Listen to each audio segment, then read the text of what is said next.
快上来了，姐姐没事吧？快喊大夫过来！官家古装，现在是什么年代？如今是公元1127年，大宋王朝的军队腐败无能，战力日益低下。北方的女真人建立金国后，以摧枯拉朽之势，大破宋军，攻破北宋都城汴京。黄河以北的大量土地和城池被金人侵占，中原腹地惨遭劫掠和屠杀。宋徽宗、宋钦宗二帝被俘虏，3000皇亲贵胄及数万百姓被金军驱赶北上，成为奴隶。这是中华历史上惨痛的异族入侵，后世称之为靖康之耻。在历史的洪流中，大宋王朝本该由皇室康王赵构继承天子之位后，退缩江南，苟安一隅，将覆灭屈辱的过程拉长100年。但是一个意外，却让一切都变成了意料之外。大夫说，官家坠入井中的伤势已然无碍，行在停留明道宫多日了。太后也遣人向扬州询问了数字，定都佐证等事宜都需要早行定夺，否则难于和金人议和。万一再生枝节，引起纷争，行在这边实在难以应付。官家还是要尽早启程啊！我居然真的穿越了，还穿成了皇帝，但我真的怎么也高兴不起来。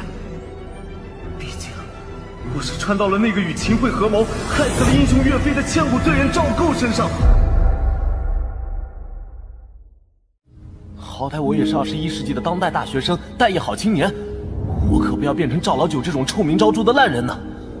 没融合到赵老九的记忆，这些家伙我是一个都不认识啊。不过有一点我听明白了，他们都是跟着赵老九想要南下逃跑的投降派。到底该当如何，还请官家示下。朕乏了，出去透透气。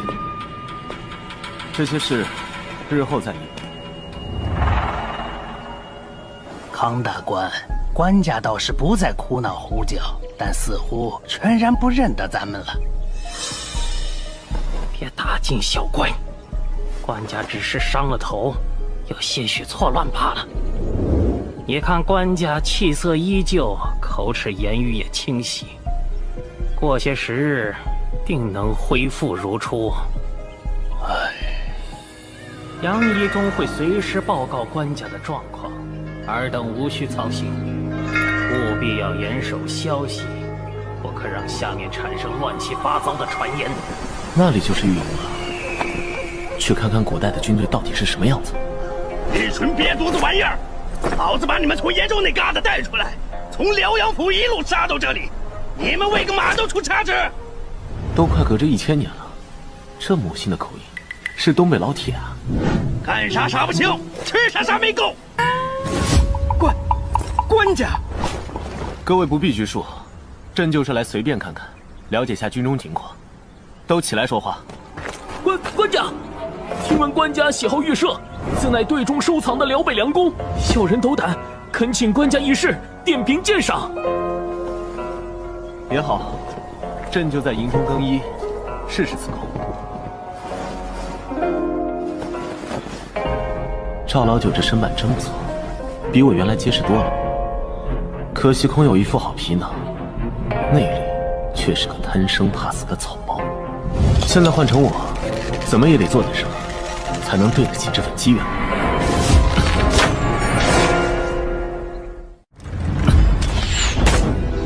官家好剑法，是话，真是名不虚传。射得好！肉体的条件反射，居然让我本能地掌握了射弓技能。虽然不懂，但也能够体会到这弓确实上阵。持杆趁手，身上的青皮甲也是做工精良，重量适度，防御力完全不弱。这将领的甲胄更是威猛沉重，一看就不是凡品。这士卒气色红润，队伍中也不乏身高体壮之人，着甲率更是能够达到7、8成。这军马膘肥体壮，相当健康，说明饲料充足，带养良好。官家为何叹气？难道是这弓有不妥？不，我只是突然想到，咱们大宋将领卓群，士卒精壮，为何就落到了今日的地步？真倒不是责备各位，真要追究，也该声讨这做皇位的。金兀术的大军想必很快就会追来，有机会的话，我倒是想亲眼见见，这金军是否真的有3头6臂，不可战胜。金军当真要来了？可不是已经议和了吗？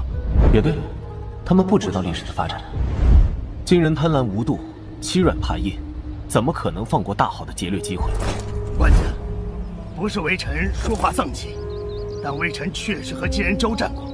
想当初我们还是常胜军，1万多的骑兵，甚是雄壮，本以为能与金人抗衡一样，但真打起来，几乎是一触即溃，屡战屡败。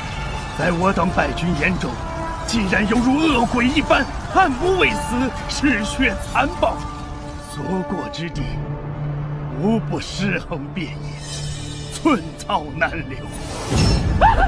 不要！士兵又来了！不要杀我！老子不想死！不好，保护官家！杨将军，糟了，拉不住了！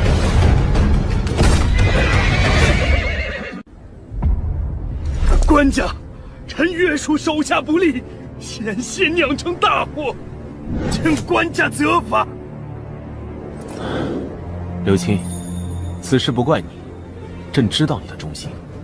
这马夫也是在抗金战役中失了神智，以后就送往汕头，好生疗养吧。刘钦，你也不必有负担。从今日起，朕暂时住在御营，你调拨50骑，一同来随师御前。多谢官家恩典，官家真是仁义明君。混账废物！让你看好官家，怎么还敢看到御营里去了？和那些丘巴厮混在一起，成何体统？下面已经开始有流言，说官家这是不想南下，改了心思，为此都杀了好几个嚼舌根的下人。可在此地逗留越久，越架不住他们乱猜。如今居然有人上了奏章，公然重提北反抗金之事，竟是鹰派胡言！抗金？拿什么抗金？2圣都北狩了，怎么可能打得过金人？必须劝说官家尽快动身，绝不可在此刻让那些奏章和主战派出现在官家面前。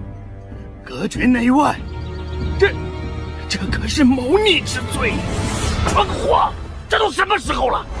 如果官家真的改了心思，我们的地位绝对保不住。以刚宗泽一党，必然会对我们赶尽杀绝。荣华富贵只在江南，不管用什么手段，都得熬过这一关。哼，区一个阉官，还真把自己当内相了。唉，要变天了。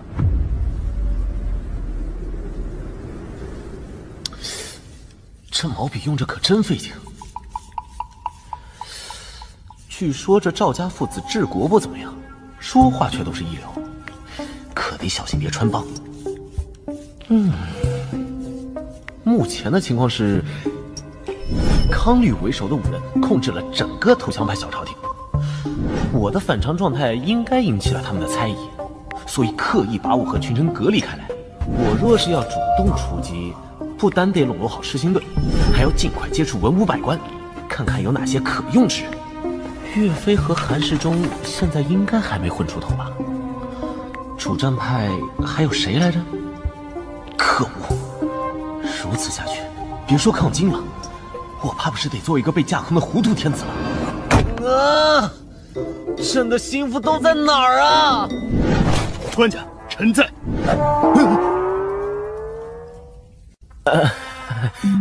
杨青啊，朕只是在自言自语罢了。我都忘了这厮负责贴身护卫。行了，没什么事儿，你且退下吧。这2日夜间，官家睡得有些晚，且多有叹息，可是有忧心烦扰之事？杨青有心了，不过你觉得朕会为何事烦扰？臣斗胆，官家烦扰之事，或许是行在之中多有掣肘，无法如臂视之。这虎是在试探我吗？难道他看出了什么破绽？官家宽待刘晏，亲近赤心队，想必是想掌握一部分御营兵力，而他们又是辽东人，和行在各方的牵扯甚少，调拨起来不会受到阻碍。可恶，全被他说中了，要拔刀杀了他。我现在都是皇帝了，杀个人应该不成问题吧？不过这货连战马都能扛住，我连鸡都没杀过，偏被他反杀了。那杨青何？官家，若官家有心北反抗金，自可行天子权柄，无需防备朝中群僚。官家不必疑虑，陛下乃当今唯一正统，行在中无人可动摇大位。大宋制度，万事决于君前，无人能做权臣。学士可通机宜文字，翰林可入禁中随侍，御史可退宰职，御营诸将皆由陛下定去留。陛下一句话，就可将臣卸甲。好家伙，他是在教我怎么掌控大宋的官僚体系啊！随便什么翰林学士就能够压制康吕，而御史可以牵制宰职，王渊、杨一中这类武人，皇帝可以随意申辩。这不就代表这小子不仅直接跳反，还让我完全拿住了敌人的命门？如此说来，杨青也支持抗金吗？你们可从来都是坚持劝朕南下扬州避战的，如今又突然说起这朝中官制。陛下坠锦受伤，思虑有碍，臣才妄加提醒，绝无他意。臣出身河东杨氏，家中6代为将。靖康事变，臣家中满门皆为国捐躯，独留臣一人，未能死节。乃是希冀有朝一日亲报国仇家恨，抗击复国之志，从不敢忘。但臣在晋中毫无根基，只能人云亦云，不得妄言。康大官向来备受陛下重用，臣也只好。好了，居然是传说中的杨家将后人，好感度瞬间拉满啊！杨青满门忠烈，可敬可叹。晋中遇险，日后还需杨青费心操劳。日前还多亏你舍身相护，伤得不重吧？臣皮糙肉厚，还有甲胄在身，不碍事。话说回来，现在若要再议抗金，阻力必然极大。杨青可知，朝中还有何人志同道合？臣道行在时日较短，不敢借援妄论朝政。只是如今官家若想破局，只需在百官中找出1人即可。什么？召回？你们没听错，朕要召回李纲、李相公，重定留在中原的抗金大计。使不得呀！2个月前才罢免了李纲的相位，现在再召他回来，成何体统啊！更何况，况此竟敢对官家言语不敬！自靖康之后，这大宋朝还真有什么体统吗？但凡有半分，何至于落到今日这个地步？是，官家神武，定能扭转乾坤，痛击金狗。臣的意思是，即使不召回李纲，官家也必能收复河山。不错，李纲他还是陛下控制朝堂，简直是无父无君呐！这蠢货总算有点用了。罢了，那就先不召回李纲了吧。只是康大官之前也说到了人心所向，如今行在匆匆南下，恐怕会失了中原的市民之心。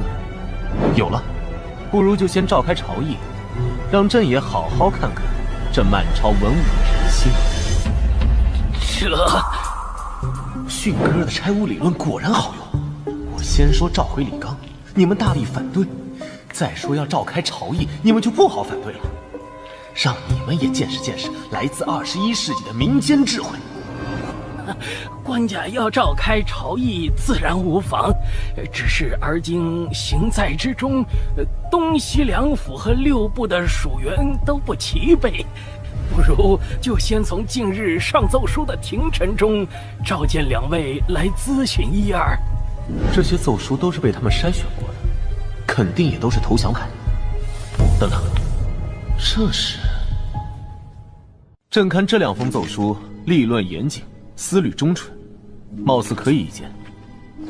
官家圣明，资政殿学士吕好问本来准备往之宣州，只是道路不尽，这才没来得及走。殿中侍御史张俊素来耿直，这2人都是公认的道德人物。既然康大官也推荐了，那就见一见这2人吧。去请。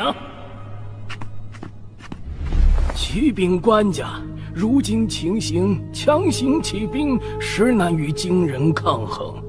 一是朝廷财用不足，江南巴蜀的财物因战乱难以续接，所以需要先派重臣前往疏通。二是前朝我军屡战屡败，兵将都畏敌如虎，此时强行开战，只怕会雪上加霜。有意思，分析得很准确。虽然没有主战，但也不是单纯的跑路求和，是个制约宰制的好人选。朕明白了，吕学士果然好见识。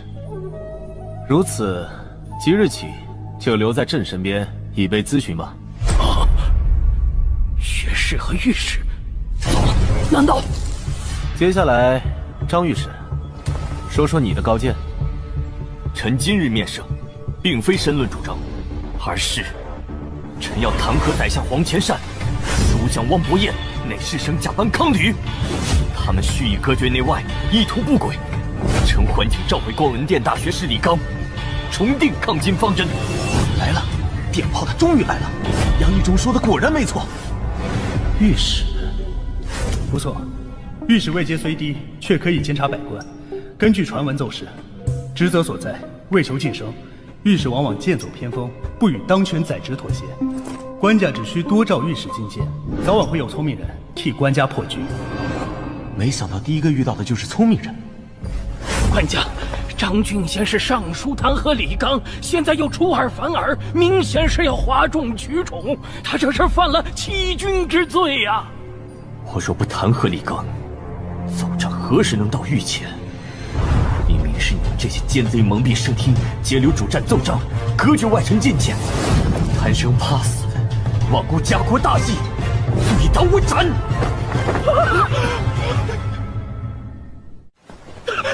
国家明鉴呀，臣等一片赤诚之心，全是为了官家呀！哎，康吕，事到如今，你也莫要再狡辩。奏章之事，一查便知。我等确实铸下大错。王伯彦，你在胡说什么？唉，老夫实在悔不当初，不该为了权势盲从于你。天下岌岌可危，你我却一心争权，贪图安逸。你可忘了，自己的地位全然仰仗天子圣眷，而天子位尊却是基于江山社稷，天下市民啊！都押下去，关入大牢，听候发落。怎会如此？昨日我还是百官之首，宰相都要看我脸色，杨义忠这厮还得被我撑伞，其他文官武将最多受到贬斥，只有我肯定会被处死啊！之前想要难逃的可是官家呀，我不过是迎合他的想法而已，现如今却一朝失了神君，就猪狗不如了吗？圣眷，不是我们隔绝内外，是官家被要挟附体了。然而在井中，我亲眼看见有妖物，一定是妖物夺了官家心智，否则怎会如此？大官，你我相识多年，我答应和你去扬州享受富贵，就是圣明天子；决心留在中原抗金，变成了要挟。咱们之间何至于此？竟敢怨对天子，插出去！不，官家！本想留他一条性命，可惜。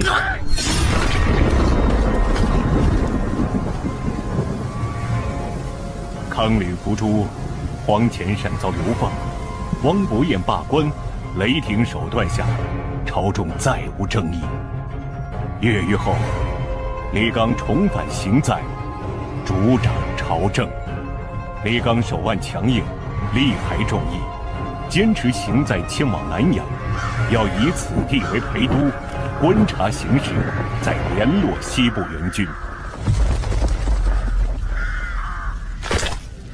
我听说前军的路线临时做了调整，这可和计划的不一样啊！你想做什么？入主？小鱼小虾，杀的再多也是无趣。我要南向青龙。区一个丁进，居然能阻隔行在多日，这些武人真是懈怠。刚离开亳州，就遇到叛军丁进占据颍水，不得不在扎营停步，也难怪李相这么生气。我意已决。首先，行在不可不兵，在京东两路剿匪的御营使司刘光世不可妄动，可调左军统制韩世忠来此平叛，再调后军统制张俊前往寿春接应。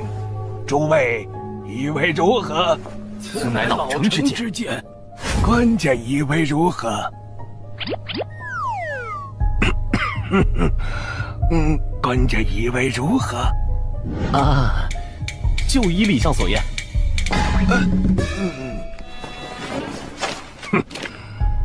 还有一些不小势力的官员，都什么时候了，还不停地互相攻击弹劾，通通都该严厉斥责。就依李相所言。被贬至广南的张所能堪大用，应该召其留守山东，统御刘光世。就依李相所言。叛军阻碍钱粮，行在用度需要一切从简。就依李相所言。随是官家工人繁荣，应当。就依李相所言。还有，就依李相所言。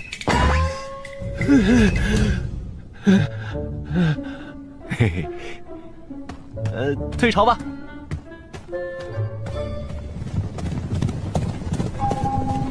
看来赵构对朝中主战派的伤害真的太深了。李纲对我的成见和防范依旧颇深。远在东京留守的宗泽也是如此，一再上表要我重回东京。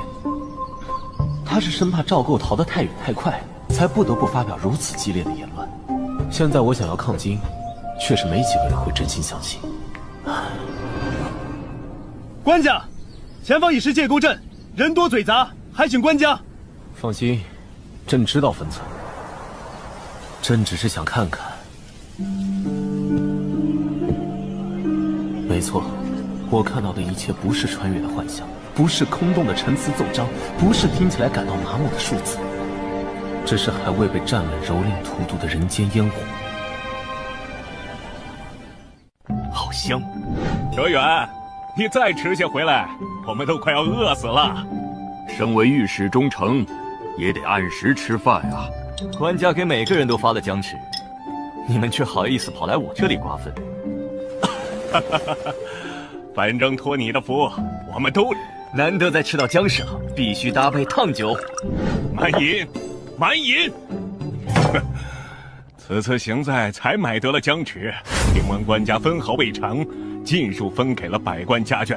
如此圣天子德行，可媲美古之明君。那李相公却多多相比，不仅在朝堂上，还是官家，还抨击官家外出扰民，等行在安稳于南阳之后，他若依旧如此无度，我定要狠狠弹劾于他。袁振兄多虑了，李相没那个野心，也没可能成为权臣。以李相为首的主战派，之前受到太多打压，如今起复，心里有不满和猜忌也属正常。若不能容忍李相的跋扈，如何能让满朝文武相信，官家如今是真的想要抗金？其实官家真要表现抗金决心，就应该立刻北上，御驾亲征，浴血杀敌，迎回2日。大事不好了！金兀术来了！张大人、胡大人，李相命你们速去参加朝会。张大人，李相命你即刻出发，催促韩世忠进军啊！黄河下游，金兀术大军兵力5万不止，现已渡河，直指京东东路。自梁上坡往东路，黄河沿线全线告急。可恨，怎么如此快？为何被人阻拦？谁敢拦？谁又能拦得住？金军势大，我们绝技不是对手。还是快派使臣前去议和，多少拖些时日。还议个屁！早该快些南下才对。闭嘴！适才主张南逃议和的，再有此投降言论者，一律罢免。还有胡说什么北上迎战、御驾亲征的，统统罚俸半年。金军距离行在还远得很，都慌乱什么？此事我一有决断。金兀术此番孤军渡河，必不会过于深入。我料他应当是想在京东东路劫掠一番，只要着令刘光世、张所死守坚城，避免野战，等金人抢去那些金银财货，总会退去。诸位可有异议？我有异议。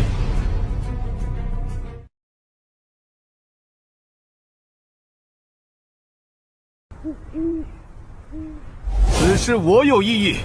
官家，金人断不会只出一路军马，金兀术也断不会止步于山东。金人建国不到15年，骤然膨胀，内部权斗必然激烈。开国皇帝阿骨打死后，却是其弟吴乞买继位。但阿骨打的那些皇子早已成年，他们势必会觊觎皇位。而皇子之中，尤其这位四皇子最为跋扈。完颜兀术此番南下，又岂会满足于区区经营？兽群争斗，上位者不但要善于厮杀，更要长于狩猎。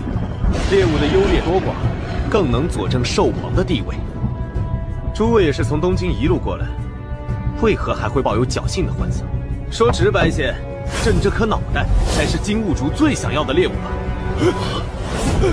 官家，我等纵然万死，也断不会让靖康事变再现。金国国主吴乞买和都元帅詹罕绝不会傻傻等着金兀术抢到头颅，但他们自恃身份，也不会和金兀术来争抢朕的头颅，因此他们必然会聚重兵从西路南下，直取洛阳、陕州乃至关中。届时中原尽皆沦陷，社稷倾覆，大宋再难光复。官家，那不如转去扬州，一怀而守，并以东京、山东两路夹其后。东京、山东两路能出兵，何至于被讨？若守不住，又该如何？那就只能走江南，守长江。金人破得了黄河，就一定跨不过长江吗？猛兽最善从背后扑杀猎物，背向他们，唯有死路一条。面对野兽，自比猎物，定然百死难生。但若自以为猎人，大胆直面，即使难以杀之胜之，却也更有希望震慑对方。哪怕打痛一次，也能令其却步，甚至逃窜，不敢轻易再犯。官家，臣一向主战，也希望可以一战，但此刻真的无兵可战呐。哎，李相，并非朕刻意针对你，你与郑武国师确属意料。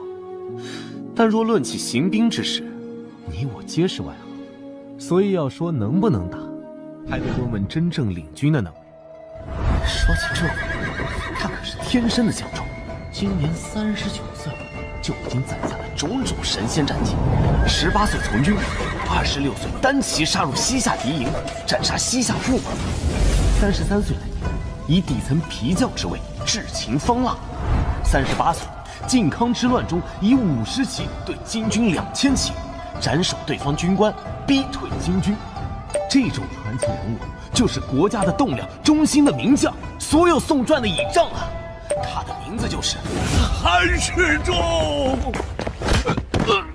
官家，大事不好，那天杀的韩世忠造反了！朝廷休要胡说！那韩世忠虽然顽劣，但向来忠君爱国，如何会反？官家，陛下，此事千真万确。臣等奉命前去迎接韩世忠，结果一位白尺阵便撞上其兵马，不想竟与其中的统领发生口角，对方未有多言，便路认屠戮。这些准备枭首示众，臣等奋力跳河逃亡，欲求被他们射杀数人。距离行在不过20里，他们放言必要赶尽杀绝。官家，速速走吧！这没道理啊！韩世忠的忠诚度没满100也应该有99啊！官家，人都靠不住，臣愿前去斥退叛军。官家，臣请领班职剿叛军。官家，都闭嘴！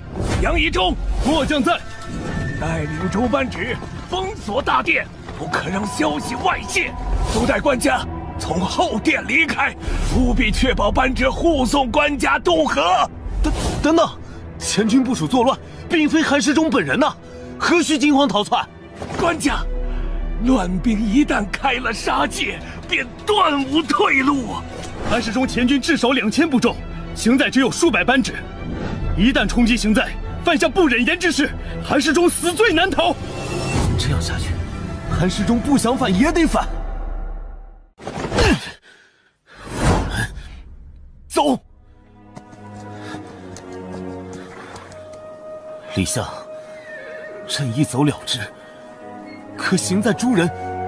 官家，乱世之中，这种事在所难免。不，要结束这乱世，要抵御金国，失了诸位公公，只靠朕这么个不成器的官家，如何能办到？官家的心思，老臣已然明了。今日之祸，全是臣粗疏所致，官家千万莫要自责愧疚，失了志气。社稷的复兴，全系官家一人。大宋可以没有老臣，可以没有行在诸臣，唯独不能没有官家。我想的实在太简单了，以为穿越了就一定自带光环，可以解决一切。李纲恃才那番话，分明是诀别一夜，我却毫无办法。像那传说中的岳飞，现在也只有20出头，还不知在哪里蹉跎。唯有这韩世忠，如今39岁，身经百战，武艺绝伦，正是一名将领的黄金年纪。韩世忠相当于刘备麾下的张飞，可笑张飞的前军作乱，刘备就得扔下所有人，顶着寒风淌过冰碴子过河。等等，张飞、刘备，我现在要逃，不就是因为担心韩世忠会被迫造反吗？可是那是李纲他们在不了解历史的前提下做出的判断的。所有人都会怀疑，所有人都该怀疑，唯有我是最当完全信任韩世忠的呀。诸位，事到如今，老夫只有一言，能为国家死节，我失了最后的体面。昭鼎，你可知韩世忠本部驻扎何处？在万寿县后的金沟镇。距此多远？ 40里。杨一中，带他上马。是，给我匹马，我也去。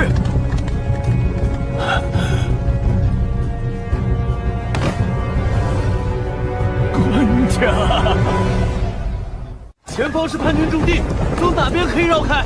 绕过东北方向的山坡，跨过一条小河即可。可是官家，那韩世忠当真如此可信吗？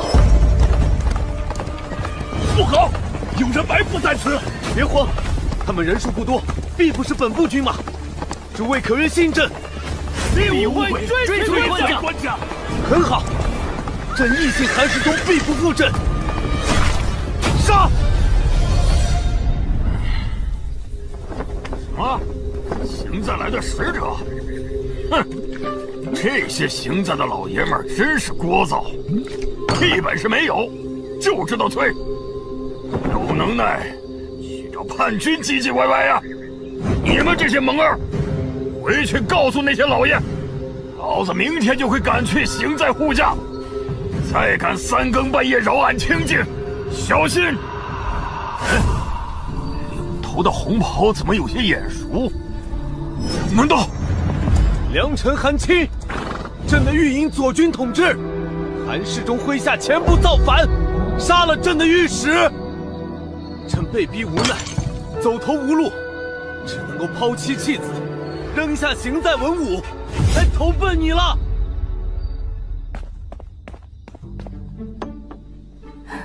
官家一时仓促，只得这些面食。无妨，有劳韩夫人了。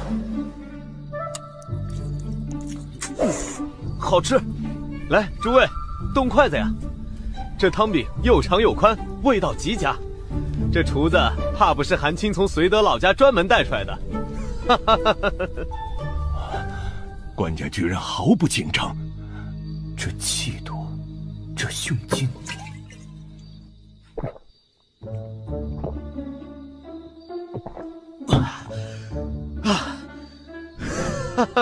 痛快！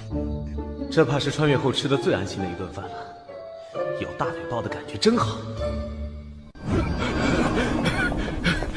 官家，邢在得到韩世忠已去平叛的消息，振奋不已。但百官依然担心官家，老臣只好带人前来接应。来这么多人，都足够开个小型朝议了。李相呢？李相旧疾复发，南下病榻，叮嘱臣等谨遵官家旨意。哼，还算他有自知之明。那就是官家吗？那看着比俺儿子还小嘞。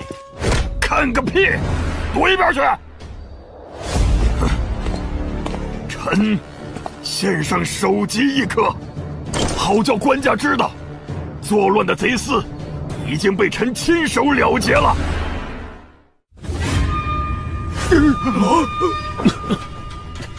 这么快，怎么拼的？该死，我才刚吃完呢。臣领军前去，距离叛军10里的时候，他们依然没有防备，臣便带百骑突击，轻易擒获，当场斩杀。那他们为何作乱？据说是因为邢在要求所有平乱所获都要先行上缴，再行分配。这些贼厮乃是降军，不懂规矩。请官家放心，臣素来知道邢在清苦，一路上连道祖、佛祖身上的金粉都刮了。此次战力，臣一定不会贪墨，尽数上缴邢在。良臣，朕不是……哼！韩世忠，你纵容手下劫掠成性，对降军缺乏管束，陷官家于危地，竟然想用区区财物来抵消此等罪责吗？官家，臣要弹劾韩世忠，请罢免此人一切职衔。你这鸟人，再敢信口胡说，老子就把你……怎么着？良臣是觉得朕的御史今天死的还不够多吗？哪里，官家误会了，臣是看御史大人发型有点乱。松手拿开！官家年纪不大，可我怎么一听他说话就犯怵呢？赵卿，你是觉得朕会无视法度，肆意放任韩世忠？臣不敢。还是得官家治你们这些鸟人。自靖康后，乱兵四起，湘军杂糅，良莠不齐，而大军又要赶期，又要持续平叛，出现些许意外也是难免。官家明鉴，但越是危难时刻，越要讲究制度。良臣，今日委屈了你，可会怪朕？官家如此说，臣不敢委屈。韩世忠御下不严，部署擅杀御史，侵扰行在，免去其承宣使，去御营左军统制，为全统制，依旧暂领御营左军。去了职，到底兵权还在，只是可惜没了太尉的名头，威风小了很多呀。官家好手段，给了大家交代，也多少敲打了韩世忠。良臣，你且过来些。是。站直了。近看之下，骨架着实突出，双目犹如鹰眼，难怪史书中夸他风骨伟岸。哎，夫人，官家看老爷的眼神怎么怪怪的？啊，官家，这如何使得？良臣，你评判有功，本该重赏，奈何行在空虚，此腰带你万不可推辞。以后见了我也不要弯腰了，因为我能够直起腰来，向来是良臣一直为我扶腰作胆。官家。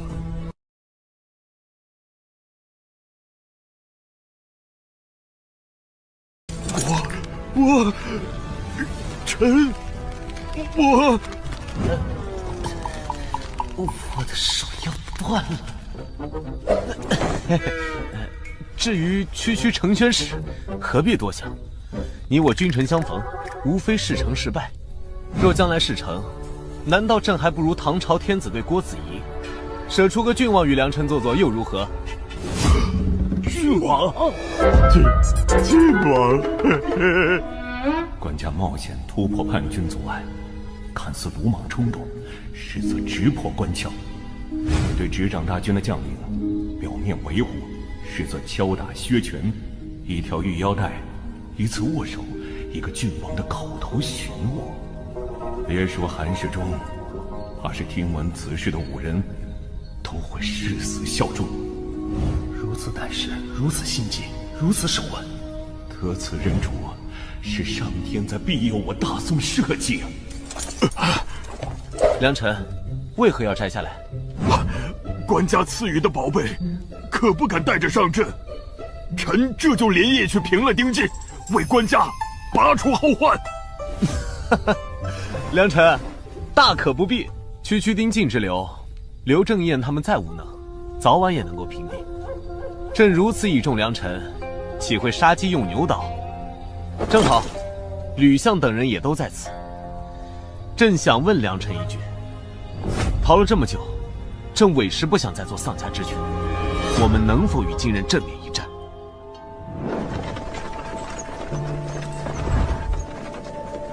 爹，娘，咱们什么时候回家啊？把金人赶走，咱们就可以回家了。你们从没见过金军吗？我们可是从东京逃过来的，金人就是恶鬼，根本打不过，连皇帝老儿都在难逃了。趁还有命，赶紧逃吧！也许有天，连逃的地方都没有了。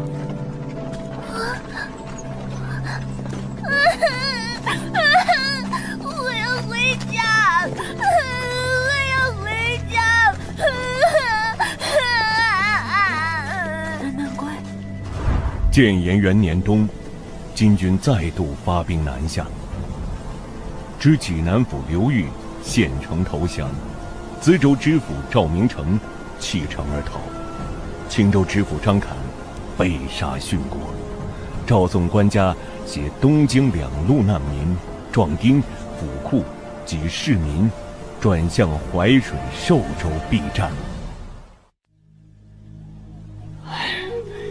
队伍太庞杂了，官家这是要效仿刘玄德，携命渡江啊！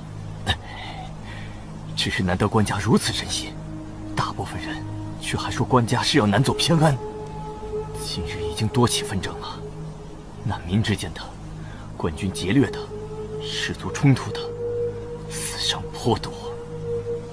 也不能怪他们多想，毕竟谁都知道，南阳才是坚守中原的要地。现在改道去了淮上，官家还让李相先带着皇家亲眷先行去了扬州，稍有动荡，就能直接过江偏安，再难回头了。唉，可又有什么办法呢？谁听了那话，都不会敢再去南阳直面金人了。我们能否与金人正面一战？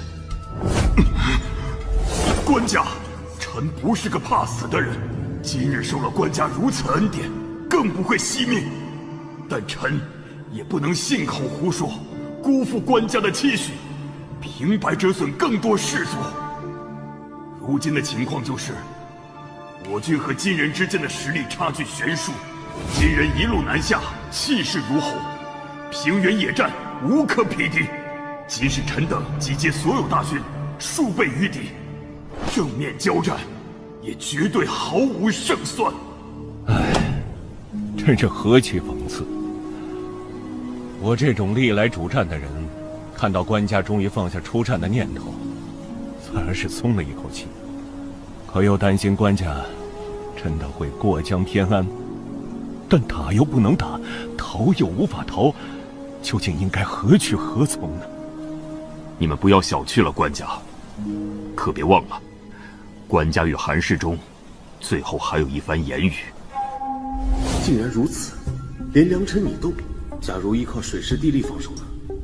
依然很难。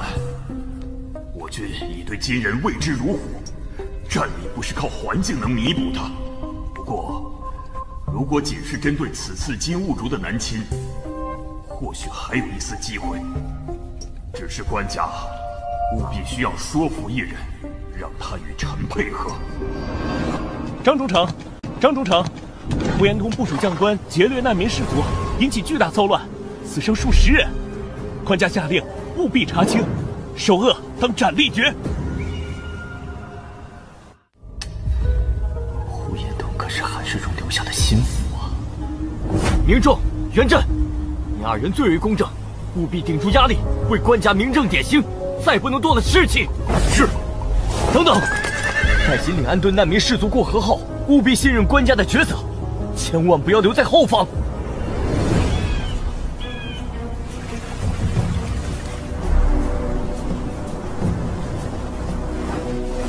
不过，如果仅是针对此次金兀术的南侵，或许还有一丝机会。只是官家务必需要说服一人，让他与臣配合。哦，什么人？此人占据地利，且军中资历深厚，虽不擅长野战，但长于守备。如今正驻扎在寿州下蔡，但他为人过于谨小慎微，若非官家亲自出面，绝难让他出兵。此人正是御营司前军统制张俊。13年前，完颜阿骨打与白山黑水间起兵，短短10年间就覆灭了幅员辽阔的大辽。北方格局大变，常年征战，金人军队无往而不利。他们的野心岂止于此，于是2度发起南侵。靖康之后，京畿被劫掠烧毁，河北、河东沦陷。但金人愿意议和，并非是已经满足，只不过是人口太少，难以支撑过激的侵略。如今消化的差不多，他们到底还是卷土重来了。完颜兀术越过黄河，济南、资州、青州接连沦陷，他扑来行在也是早晚的事。但是张太尉，朕自离开东京以来，一路从河北逃到京东，从京东逃到应天，从应天又逃到这里，朕委实不想再逃了。在这淮水之上，我军能否守住一战？官家，臣。张太尉，你回答朕之前，须想清楚，你我二人相识于河北，皆是没落。那时候没有你，朕就是金军耳料。拥立之功，朕与你自然不会身份，所以朕都无需赠你腰带，就诚心向你发问。但在此国家大义的事上，你也要晓得，如今你若离了朕，便会重新沦为道边野犬。官家，臣不敢推诿，也不敢妄言。3万，只要敌军不超过3万，臣敢保证，死战不退。但若超过此数，臣实在……来，伯英，无需这么拘谨。朕很高兴你能如此坦诚。3万，这个数字果然与韩世忠所言相合。朕与韩世忠推演过，此次金国东路有10万左右。听闻济南又有民众与起义军起事，完颜塔赖需要统领5万军力镇压，同时进发大名府。完颜兀竹必然孤军前来。如今他距离此处还有6个军州，不求镇守这6州的刘光世死战，只要他坚守城池，就能层层拖延金军。等金兀竹通过防区，长途奔袭之下，还需处处分兵守御。届时来到淮水的兵力必然不超3万。借助地利，我军成犄角之势，必能成功防御。官家果然智计，但如果对方兵力超数，也请果断渡河撤退。放心，伯英，那是自然。兀竹，你在说什么糊涂话？此番南下，大国主的旨意说得清楚，乃是要取京东东路，请外围1万河北。如今战事顺利，你等立刻折返河北，攻取大名府才对。哼，大名府的留守杜冲已经跑了，有什么必要去打？俺自然是要去抓了南边的宋国皇帝，真正取了中原这花花世界。国战大事，岂可因你个人野心临时生变？你不能因私废公。哼，俺个人野心。叔父，你跟着汉人混久了，装模作样当真有一套啊！别以为俺不知道，此番出战，国主已经许了章邯河北和河东之地，更许了你鲁地，要封你一个鲁国国主。你和章邯难道不是假借国家之名为个人谋利吗？既然如此，俺堂堂太祖之子，有本事取了中原，就算到了国主面前，也敢争这口气。胡闹！你真想南下，何不先完成国主交代，与俺一起平了鲁地，没有后顾之忧，岂不安全？那不知要等到何时啊？万一宋家皇帝在开春前逃过淮水，那可就难寻了。叔父，你放心，俺不用你的兵马，还会再调2万大军去攻打大名府。俺只带3个万户南下，输赢计较都只在俺自己。你答不答应？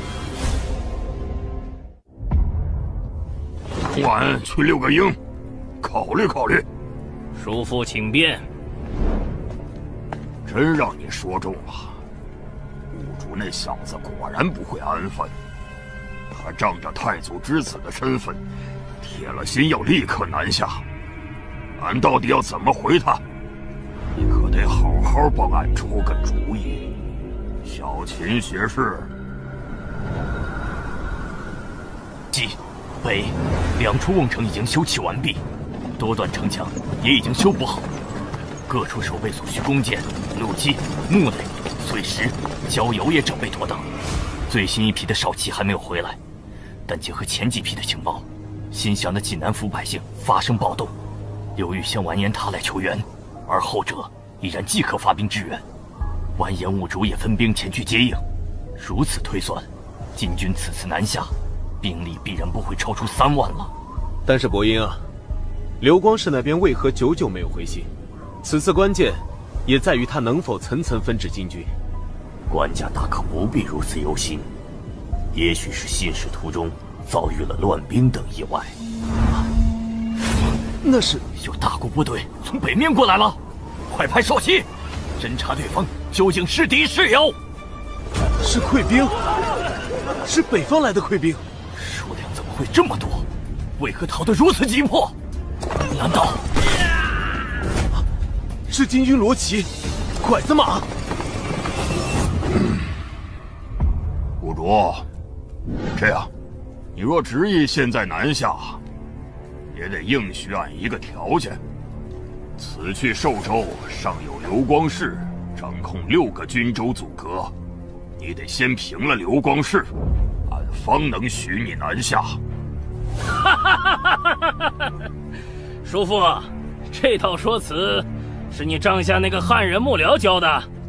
自然是小秦学士。不卓，你可不许找他麻烦。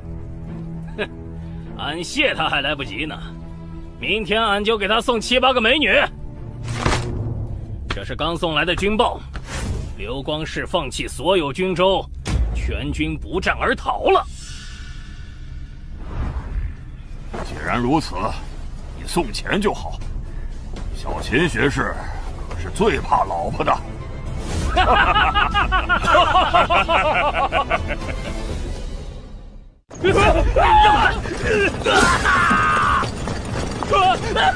救命！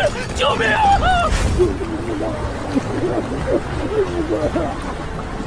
混账！溃兵足有数千，金人不过数十骑，居然就被如此驱赶屠戮，宁可跳河被冰水冻死，也不敢回身拼命啊！居然畏惧金人到了如此地步！官家，臣这就亲自领兵，驱赶金人，收拢溃兵，查清状况。来人，备马！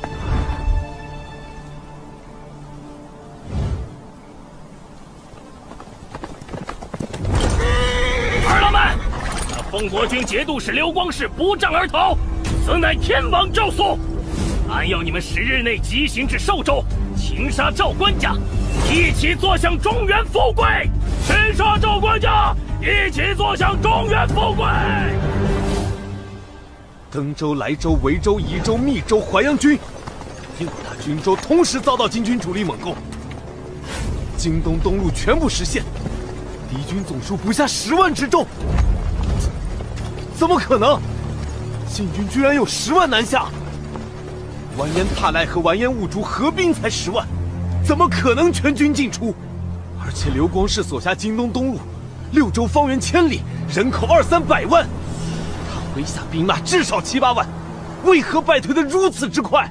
官家，军国重视，想必刘太尉不敢谎报军情，晋军必然没有10万，很可能是完颜兀术建功心切，不顾一切进出本部5万。官家适才也看到，如今我军畏敌如虎，被一击击溃，也不是没有可能。可若是据城坚守，也不至于。官家，现如今事已成定局，具体如何，刘太尉到来一问便知。可眼下最重要的是，敌军数量远超我们预期的3万之数，而且晋人行军迅速，不出10日，想必就会迫至城下。官家，请快做出决断，放弃此战，即可渡河南下吧。是去扬州暂避也好，甚至渡过长江也罢，臣一定为官家坚守下蔡，争取更多时间。渡河吧。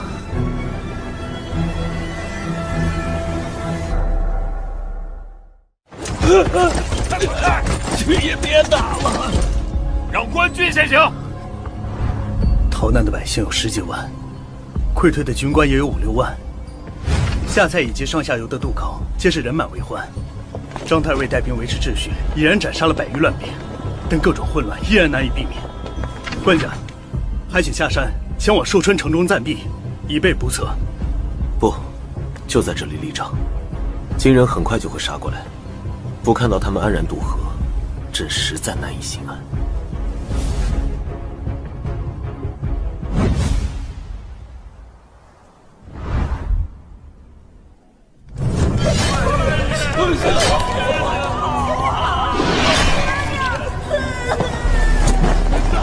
别抢我东西啊！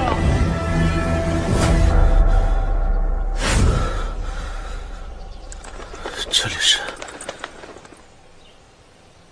原来那些都是梦啊！小伙子，脸色怎么这么差？生病了？道长，我没事，刚才看书睡着了，做了个噩梦而已。这么有深度的书，很难得的年轻人啊！我哪看得懂？打发时间而已。还挺谦虚。可以，能不能请你帮老头子一个忙啊？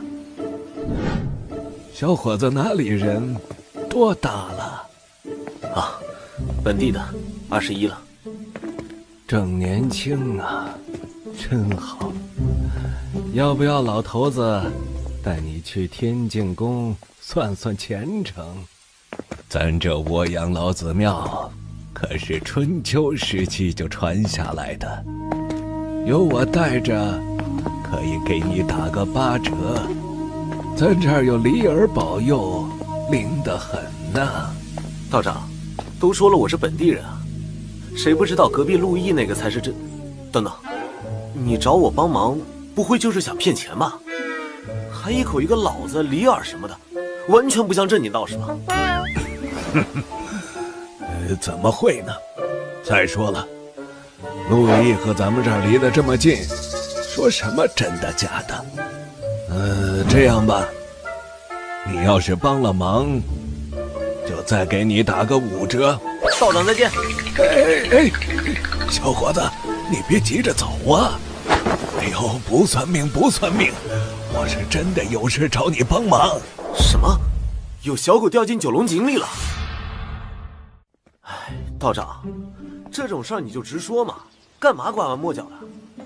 哎，这不是怕你不答应吗？不过这狗咱本是不想管的，奈何他家里人常请咱吃饭，真不好意思眼睁睁看着人家的狗在井里遭殃。这早听说为了凑酒，新挖了8口腹井，但这也太敷衍了吧，连个像样的井口都没修啊，完全是个水泥坑，好不好啊？这就是那个小狗吗？看样子只是伤到了腿。放心吧，道长，我这就下去。好深，1人不入庙，2人不看井。我是犯了什么忌讳吗？总觉得下去就会死人。救又不救，走又不走，你是在糊弄天下人吗？区区一条狗，怎么跟天下人扯上关系了？答应的事就得讲诚信。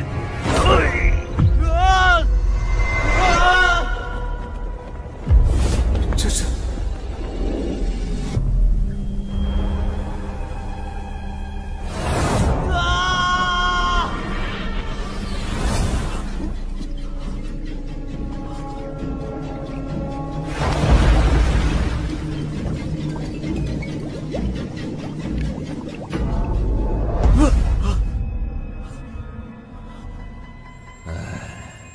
救又不救，走又不走，你是在糊弄天下人吗？沙滩起火了！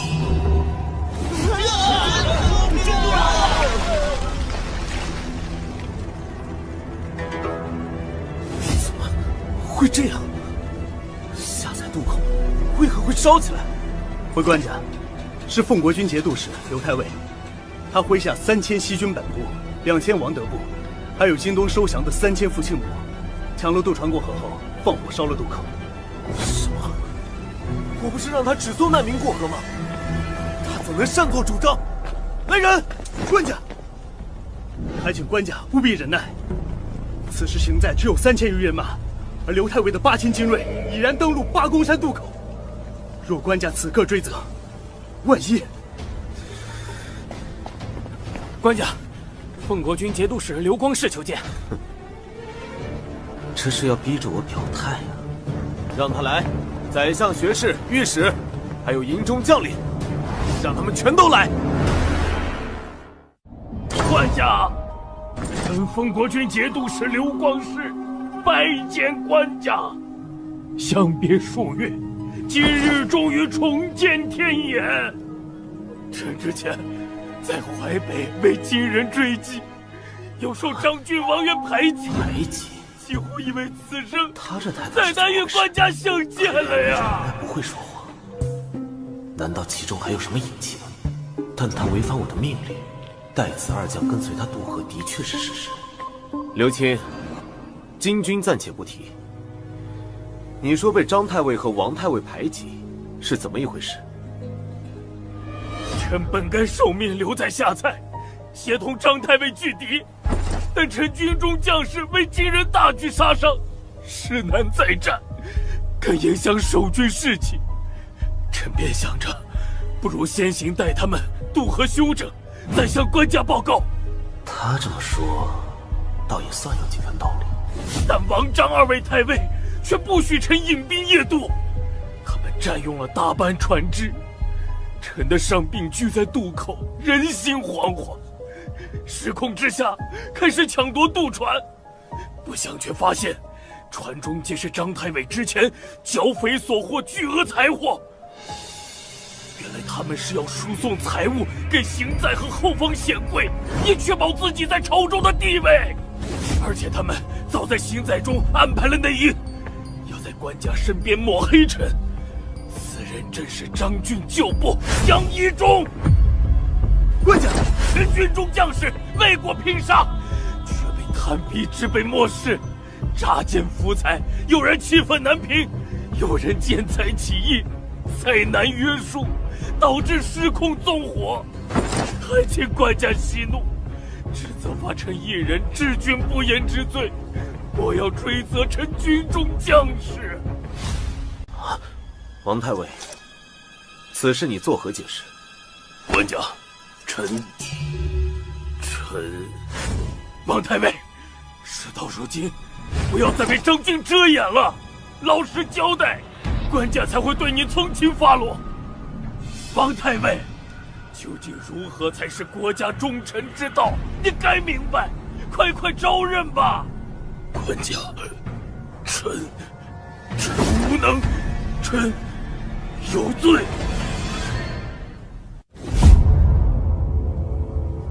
官家，事情已经如此明了，还请官家为臣做主。诸位，吕相公、汪相公、张忠臣，你们的看法呢？一反常态的全体静默，看来他们多少都知道这是怎么回事，否则早就吵翻了天。连张俊这种嘴炮强者都放过了这个机会，还有人频频偷看帐外的王德和傅庆。而王渊这个被告自认有罪，却不多做分辨，还不跪不叩，明显不是认罪的模样，就差把委屈二字刻在脸上了。看来他们都觉得事情的真相不重要，重要的是眼下刘光世主力尽数渡河。刘光世虽然没有拥兵自重之意，但却有拥兵自重的实力。可这刘光世不准备造反，他整这么一出是图什么？只是打了败仗而已，宋军打的败仗还少吗？等等，主力部队能够对抗张俊守军，还能够顺利渡河，说明编制未乱，战力犹在。这根本不是溃兵该有的状态。难道他不是战败？他根本就是不战而败。官家，韩将军有文书送到。韩世忠。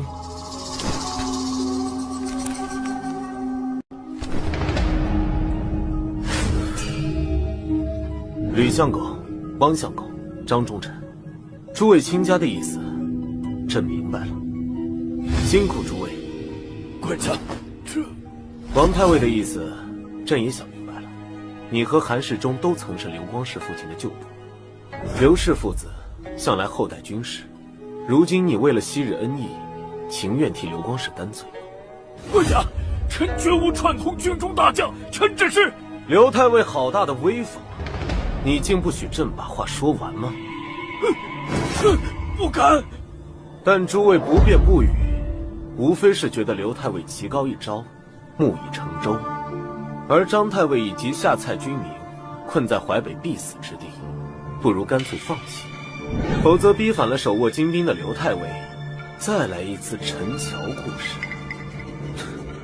官家明鉴啊，臣为师冤枉，臣岂敢！你若再敢打断朕说话，朕就当你是想要这张烂椅子了。想说话，就先领刀把朕赶下去。臣不敢，臣不敢。哼，你当然不敢。但凡你还有半分胆气，也断做不出这种荒唐事。韩世忠已经查清了北方战事的真相，你执掌6个军州，方圆1000里，人口100万，兵马7、8万，却连金军的面都没见到，就闻风而逃。可你不敢战也就罢了，却敢谎报军情。3万敌军，你夸大到10万。为了掩盖自己的无耻罪行，你更是不惜构陷同袍。你自作聪明，拥兵胁迫行在，当真以为朕会姑息你吗？王德、傅庆，你2人上前来，回答朕，太尉与天子孰大？自然是天子。很好，那么麻烦2位亲家，帮我拿住刘太尉2只手。官家，臣知罪了。臣只是因为官家也不想打，所以才揣度错了圣意，但臣忠心一片啊！官家饶了臣吧！官家万万不可呀！哪有堂堂天子亲手杀将的道理？官家，收了他的兵权，或者天涯流放也可。这官家以国家制度为重啊！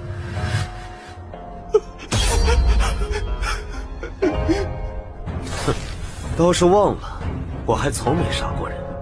甄府该如何下手？就是杀鸡那般。不，官家不可！朕宁可亡国，一定要亲手杀了此人。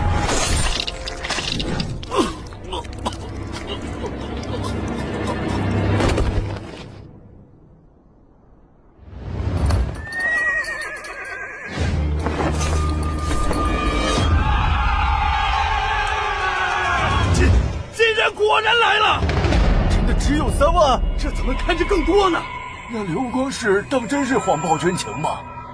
官家着手做得过了，这坏了大宋制度啊！临战之时杀了自家大将，算怎么一回事啊？是啊，万一当时王德和傅庆没有被官家拿捏住，他2人好歹算是中枢的，但刘光世本家那3000兵马呢？一旦哗变，该当如何呀？都是小事，你们别忘了，如今各地评判将领多是西军出身，都受过刘家的恩惠啊。什么声音？是山下大营传来的，难道真的哗变了？官家到！都别慌，只是士卒喧哗鼓噪，又不是造反。朕已派杨清去探明状况。禀告官家，山下大营并无大碍，王德和傅庆安抚了大部分将领士卒。刘光世的亲信虽然颇有不忿，但目前看来并无作乱之意，只是还有些不服管制、鼓噪不停的下级军官和士卒。表面上是为刘光世鸣不平，但其实是想在作乱前讨要赏赐。这朕倒是略有耳闻。西军素来有层层克扣军饷的传统，中底层的兵卒军官只得以这种形式多讨些银钱。只是不想国难当前，他们已然无法更改陋习。若朕坚持不发赏赐呢？官家万万不可！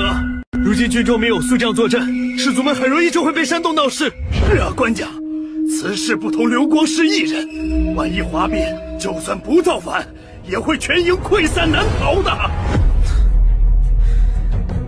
放心，既然如此，就发给他们赏赐。朕岂会令西区财物？而且不光要照例赏赐士卒，传朕旨意，将王德提拔为统制，领此地刘光世旧部3000兵马，各地汇集来行在的物资和财物，也通通作为赏赐，发放给周边平叛的将领，把带头闹着要赏赐的军官们都集结起来，朕要在大帐中亲自给他们发。官家英明。属下，请再核对一下这批财物的清单。官家这次从善如流，懂得安抚人心，真是不容易呀。若是早些听我们的，不杀那刘光世，省了多少事。你们当真以为官家是年轻气盛，一时冲动才杀人吗？算了，就当老夫杞人忧天，希望不要再出事端吧。还是张哥厉害，时机抓得简直绝了！听说官家要亲自来欣赏呢。哼，都学着点吧，见过天子，够你们下半辈子吹牛了。那是，这回赏赐不知道再够玩多久的。不知寿春城里的娘们贵不贵？干脆赏咱们一个窑子得了。官家驾到！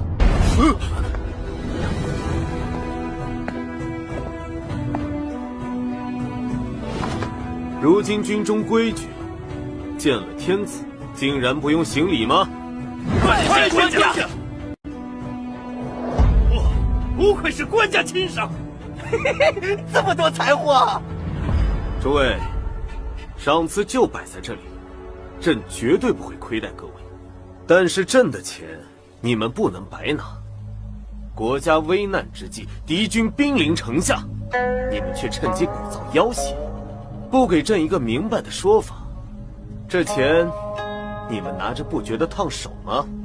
官家，臣郑永贞从军10多年了，请容臣替大伙给官家讲讲。咱们真不敢要挟官家，只是这都是军中传统，不这么干，只靠军饷，大家伙根本不够活的。而且咱们老家先被金人回了，发饷的刘太尉又被官家宰了，身后无退路，眼前没出路，不得已，只有求些眼前的福财，方能安心。此事乃是臣带头，请官家莫要追责他人。拿了钱之后呢？是要战，还是要逃？得了官家赏赐，自然是要为官家卖命。要战要逃，臣都追随官家。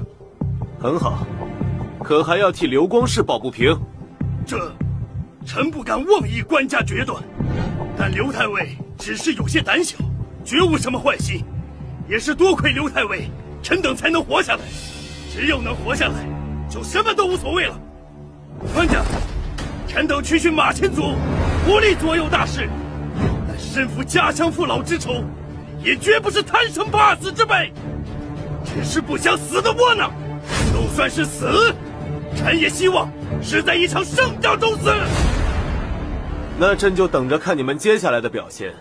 但刘光世一事，休要再出头。既如此，开始分发。官家，臣斗胆，另有话要说。何老四，张哥，你可别擅自替所有兄弟定了前程，我等自有别的主意。无妨，今日大家畅所欲言，说吧。何老三这是看官家年轻，脾气又不错，想趁机多讹一些呀。原来如此啊，这小子胆子真肥呀！官家仁厚，但臣等人从延安府到河北，再到此地，虽无太多功劳，但也挣得足够苦劳了。有不少兄弟和臣一样，着实不想再打仗了。希望官家看在臣等辛苦多年的份上，多发一些赏赐，最好还能安排个婚嫁，容臣等南下安家生活。赏赐皆是国库所出，你们想要退出军队，不再为国而战，何来赏赐可言？臣也是为官家着想，曾为军武之人，若没有家眷财物定居，难免被逼上山落草。届时为祸后方，也是影响前线战事啊。你说的在理，不过行在之中早已没有女眷，浑家的事儿正安排。愿意一战的留在这边领取赏赐，想要走的站在那边，一会儿朕从司库里拿一些财货赏赐你们。谢谢官家。这回还多亏张哥你了，兄弟们要去南面快活了。拿这么多赏赐，要小心有命拿，没命花呀！嘿，老子拿命换来的钱，花的心安理得，倒是你们一群没种的货，丢人！哼！官家，何必非要动用私库？把你的甲胄换给朕。来人，替杨舍人卸甲。官家，难道卸甲？何大哥，你说官家能给咱们多少赏赐呀？哼，怕什么？给的少了，咱们还不走呢，就赖在这军中，都是自家兄弟，谁能干咱们？大不了再多拉些人，真南下去做贼。听说南面的女人可水灵了，多抢几个做压寨夫人。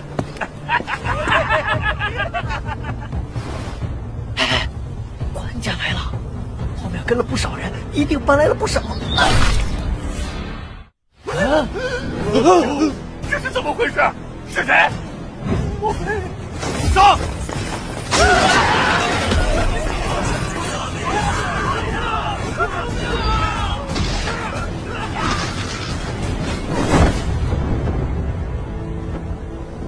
朕既然杀了刘光世，就不怕再多杀几个。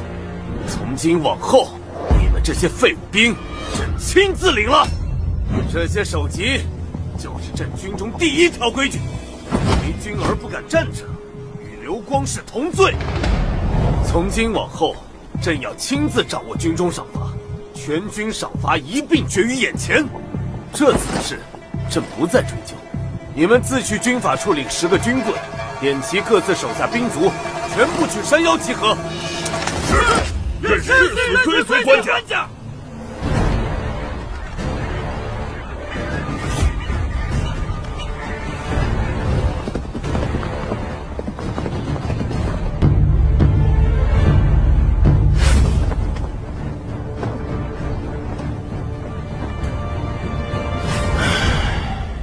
我真傻，真的。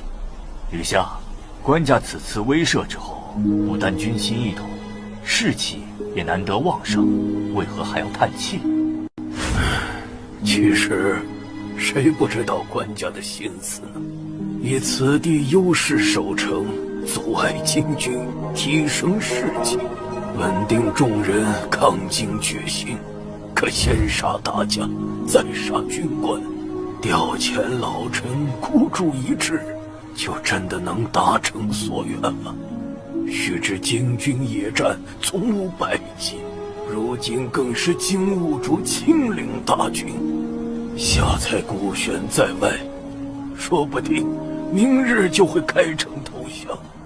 我方才1万出头的可战之力，靠杀人威慑出来的士气，如何制胜？官家铁了心冒进，万一有个好歹，这江山可就真的……德远，我想好了，我一生都少与人争执，以往在朝堂上也没坚持过什么，但这次我真的不能再坐视官家粗暴无度的一意孤行了。就算这相位被官家拔掉，我也绝不能袖手旁观了。想什么好事？官家可是专门挑你这个脾气软的老好人来做相公，看准了欺负你不善争执，怎会放你解脱呢？吕相，莫要自欺欺人了。要是能劝动官家，谁会不劝？只是光用体统道德这些说辞，能劝动官家吗？自从官家夜奔平叛以来，行事何其果决，就连性烈如火的李相也要主动南行，对官家退让。现如今，官家更是亲手斩杀刘光世，枭首军中败类，行在之中，谁敢质疑官家？吕相，你敢说，若是一切都按照你的想法来办，当真会有更好的局面吗？不说别的，只看眼下对岸的金兵，若当真袭杀我们，该如何应对？兄弟们，都我一起杀光这些宋人他们，抓了他们的狗皇帝！王你娘的，杀了反帝！杀进走！什么？居然败了，还死了10几个！回禀四太子，河里等人立功心切，只带了30-40人渡河，以为宋人早已溃乱，岂料那赵宋皇帝居然没跑。王德王爷差奉命出战，士气旺得惊人。哼，没跑？真的假的？好叫四太子知道，稍有常识的人都该知道，金吾道烧乃是天子大驾专用。如今那龙道正在山中，那赵宋官家自然也在。哼，给我割了这厮的喉咙！这些孙子就知道拽蒜，还什么稍有常识之人都该知道，俺不知道又如何？落到亡国降人之地，还要摆谱，真可笑！哼，那些南蛮子不过杀了俺们10几个人，居然也好意思大肆庆贺，吹吹打打，好生聒噪。算日子，应该是他们在过汉人的除夕。这赵总官家没有逃跑，倒是有几分胆色。等俺亲手捉了这厮，他还不是得像前2年那个皇帝一样尿裤子？那四太子打算如何行动？咱们不伐木建造工程器械，反而到处搜剿船只，这是不打算进攻下蔡，想要强渡淮水，直取八公山吗？废话，那下蔡城高墙厚，墙吃下来，不知道要折损多少儿郎。再说，咱们只为了那赵宋官家而来，破了下蔡，万一吓得他直接南逃，如何再续？反倒是留着下蔡，围而不攻。赵家皇帝为了吊住城中士气，必然不得不坚守八公山。等俺们一鼓作气渡过河，届时他再想逃，可就由不得他了。哼，强渡谈何容易？如今宋人坚壁清野，淮水北岸的渡口都被烧了个精光，渡船集中在南岸宋人手里。咱们手中一共不到30只舢板，短期之内根本无法运送大军。行了，阿里将军，你别总想着功臣那点功劳了，断得无聊。俺这就去河上转一遭，必能找到强渡策略。四太子，陆军统帅怎能如此轻率冒险？咱们军法可是规定，将官若死，下属全要斩首。俺可不想此次出兵尚未见功就。放心吧，俺又不上岸，只是在河里看看而已。宋人忙着作乐，哪会注意到俺？大不了俺就立下军书，死了也保你们无事，如何？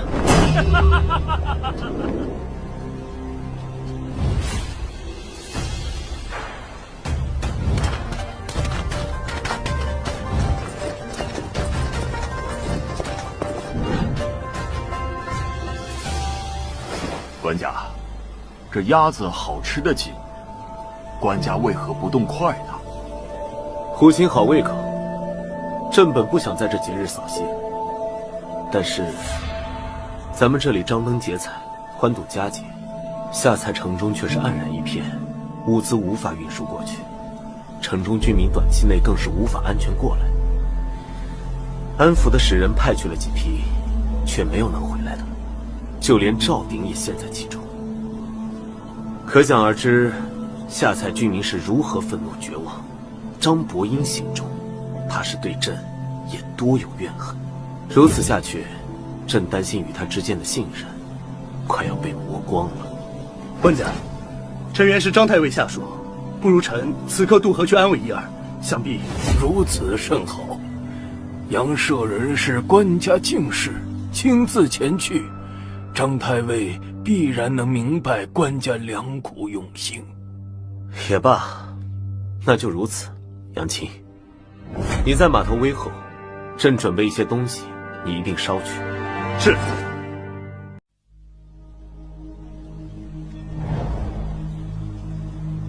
唉，朕还以为只有杨青察觉到了，想不到你们竟都来了。官家，这到底是为什么呀？明明有更稳妥的方法，为何一定要犯险？万一张太尉有半点歹心，或者难以约束下属。官家，老臣自知软弱无能，劝不动官家。但官家亲手杀了刘光世，枭首逃兵，如今又非要死守淮水，执着已是孤城的下菜。老臣不理解，更不能为官家分忧，实在是万分难然。官家呀，真的要如此为难老臣吗？二位卿家的情谊，朕全然明白。可是非要朕给出一个信服的说辞，朕也为难。只是朕也想反问二位卿家，为何汉光武帝当日只带13人也要拼死突围？勾践为何能够隐忍18年一朝灭吴？刘玄德为何宁可妻离子散也要携民渡江？楚霸王为何不肯过江东？便是完颜阿骨打，又为何要起兵反辽？安史之乱众，张巡为何要死守睢阳？出使金国的李若水又为何要喝马惊人，导致对方将自己寸折而死？明明他们也有更好更轻松的选择，朕不知道，但朕或许能够体会到他们的心情。有些事没有太多道理，却非做不可，否则我仇家恨意难平啊！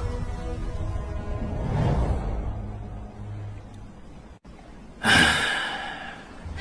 八公山真不愧天下闻名，朕在淮水之上，折断南北，着实险要。四处地形复杂，想要大军渡河，只能选择几个固定之处。但这些地方早已有宋人筑垒防御，还真是难办。四太子，那边有宋人的船过来了。无妨，看样子应该是去下蔡送信的。半夜3更，冰封冒雪在这淮水之上呢。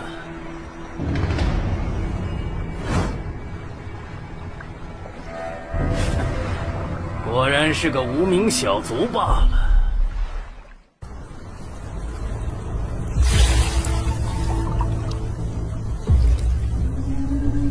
守军的敌意很大，官家，若有什么状况，臣先。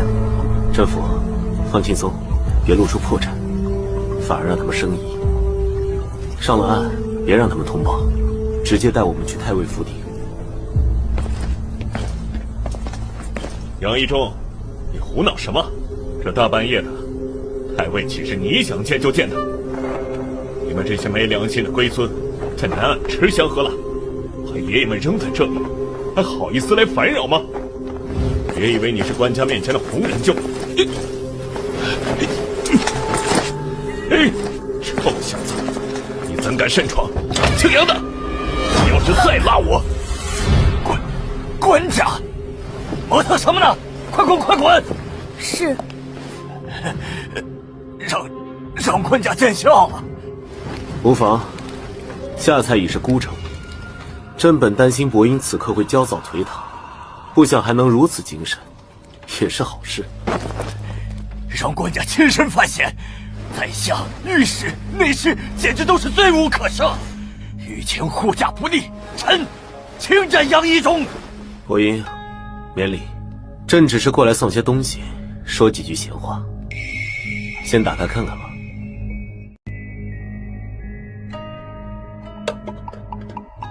今日除夕，行在不得不设宴慰劳群臣。可朕一想到下蔡的情况，想到当初在八公山与你所说，觉得无论如何也要送你一份过来。只是此时冷了，明早蒸一蒸再用吧。下面还有一层。这是刘光世居然真的死了？郭鹤当夜死的，朕让王德和父亲按住他的双手，亲自动刀杀死在身前，然后割下首级传示三军。今夜专门取来与你看一眼，就是怕你不信。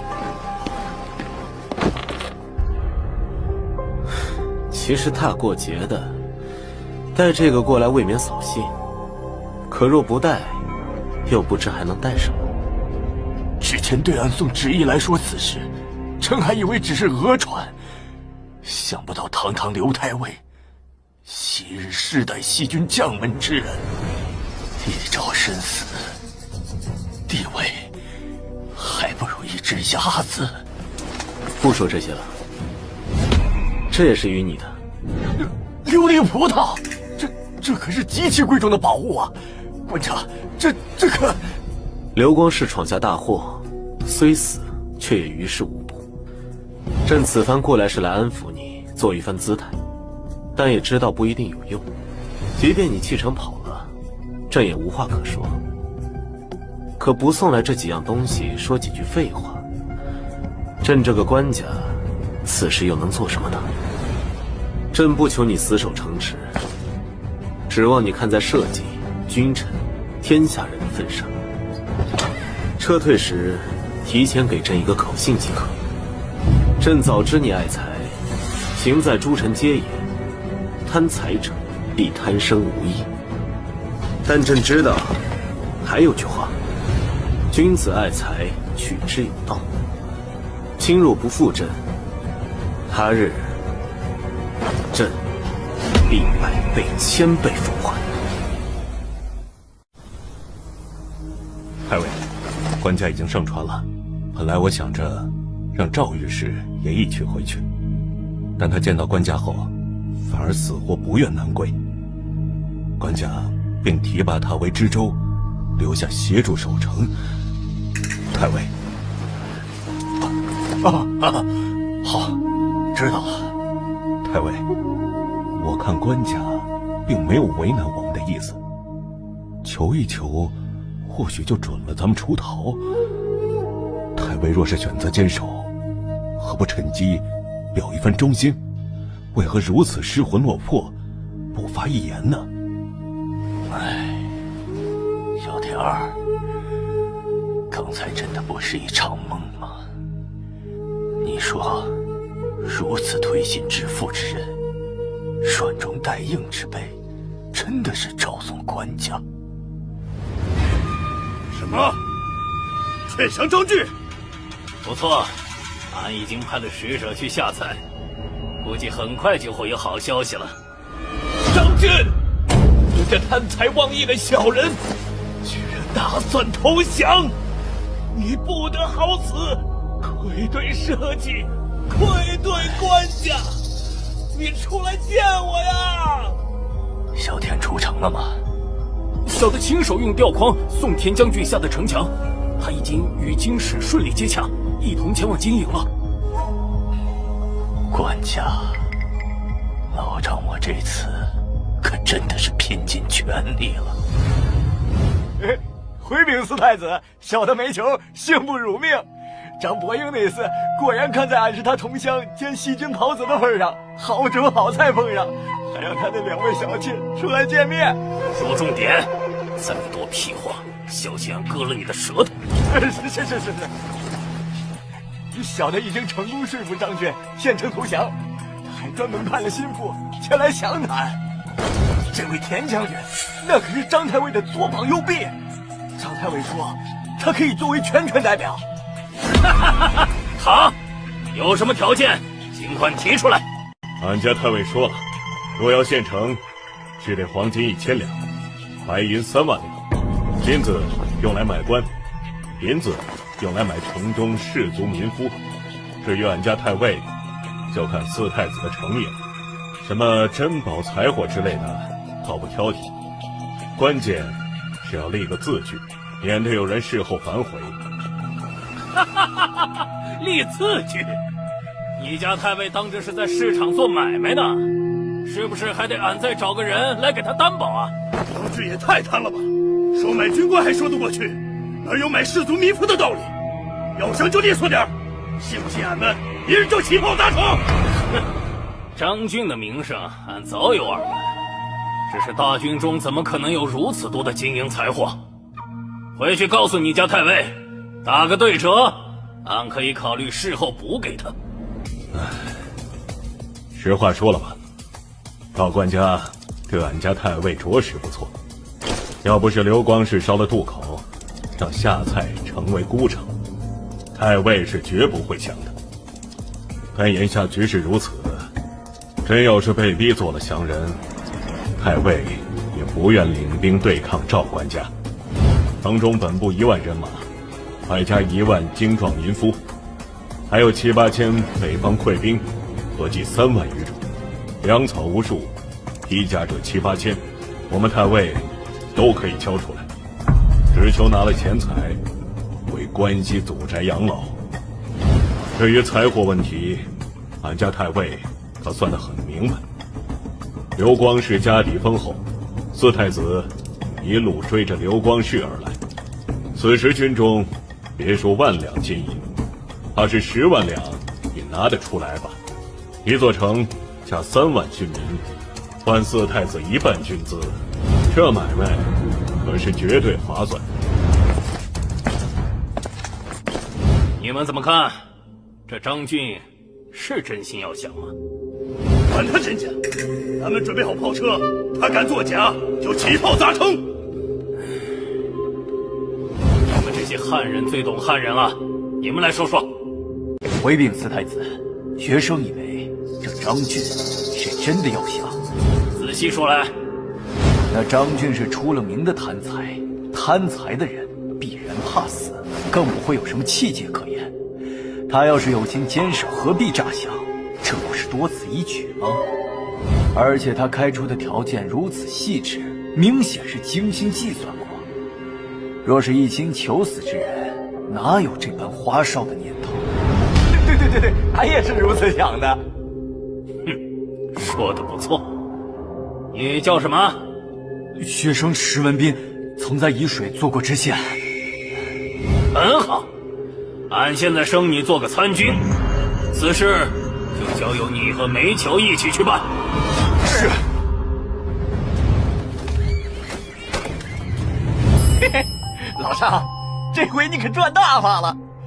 那些黄金白银就不说了，光这些古玩字画，那都是假的连城啊！今日也不懂行情，兄弟我全给你忽悠来了。多谢梅兄，放心，回头少不了你的好处。兄弟我可不会占你的好处，一会儿拿着赵志忠的脑袋祭旗吧，俺带去4太子那里正好交差。好说，既然是你老雷的意思，那今日就见此血了。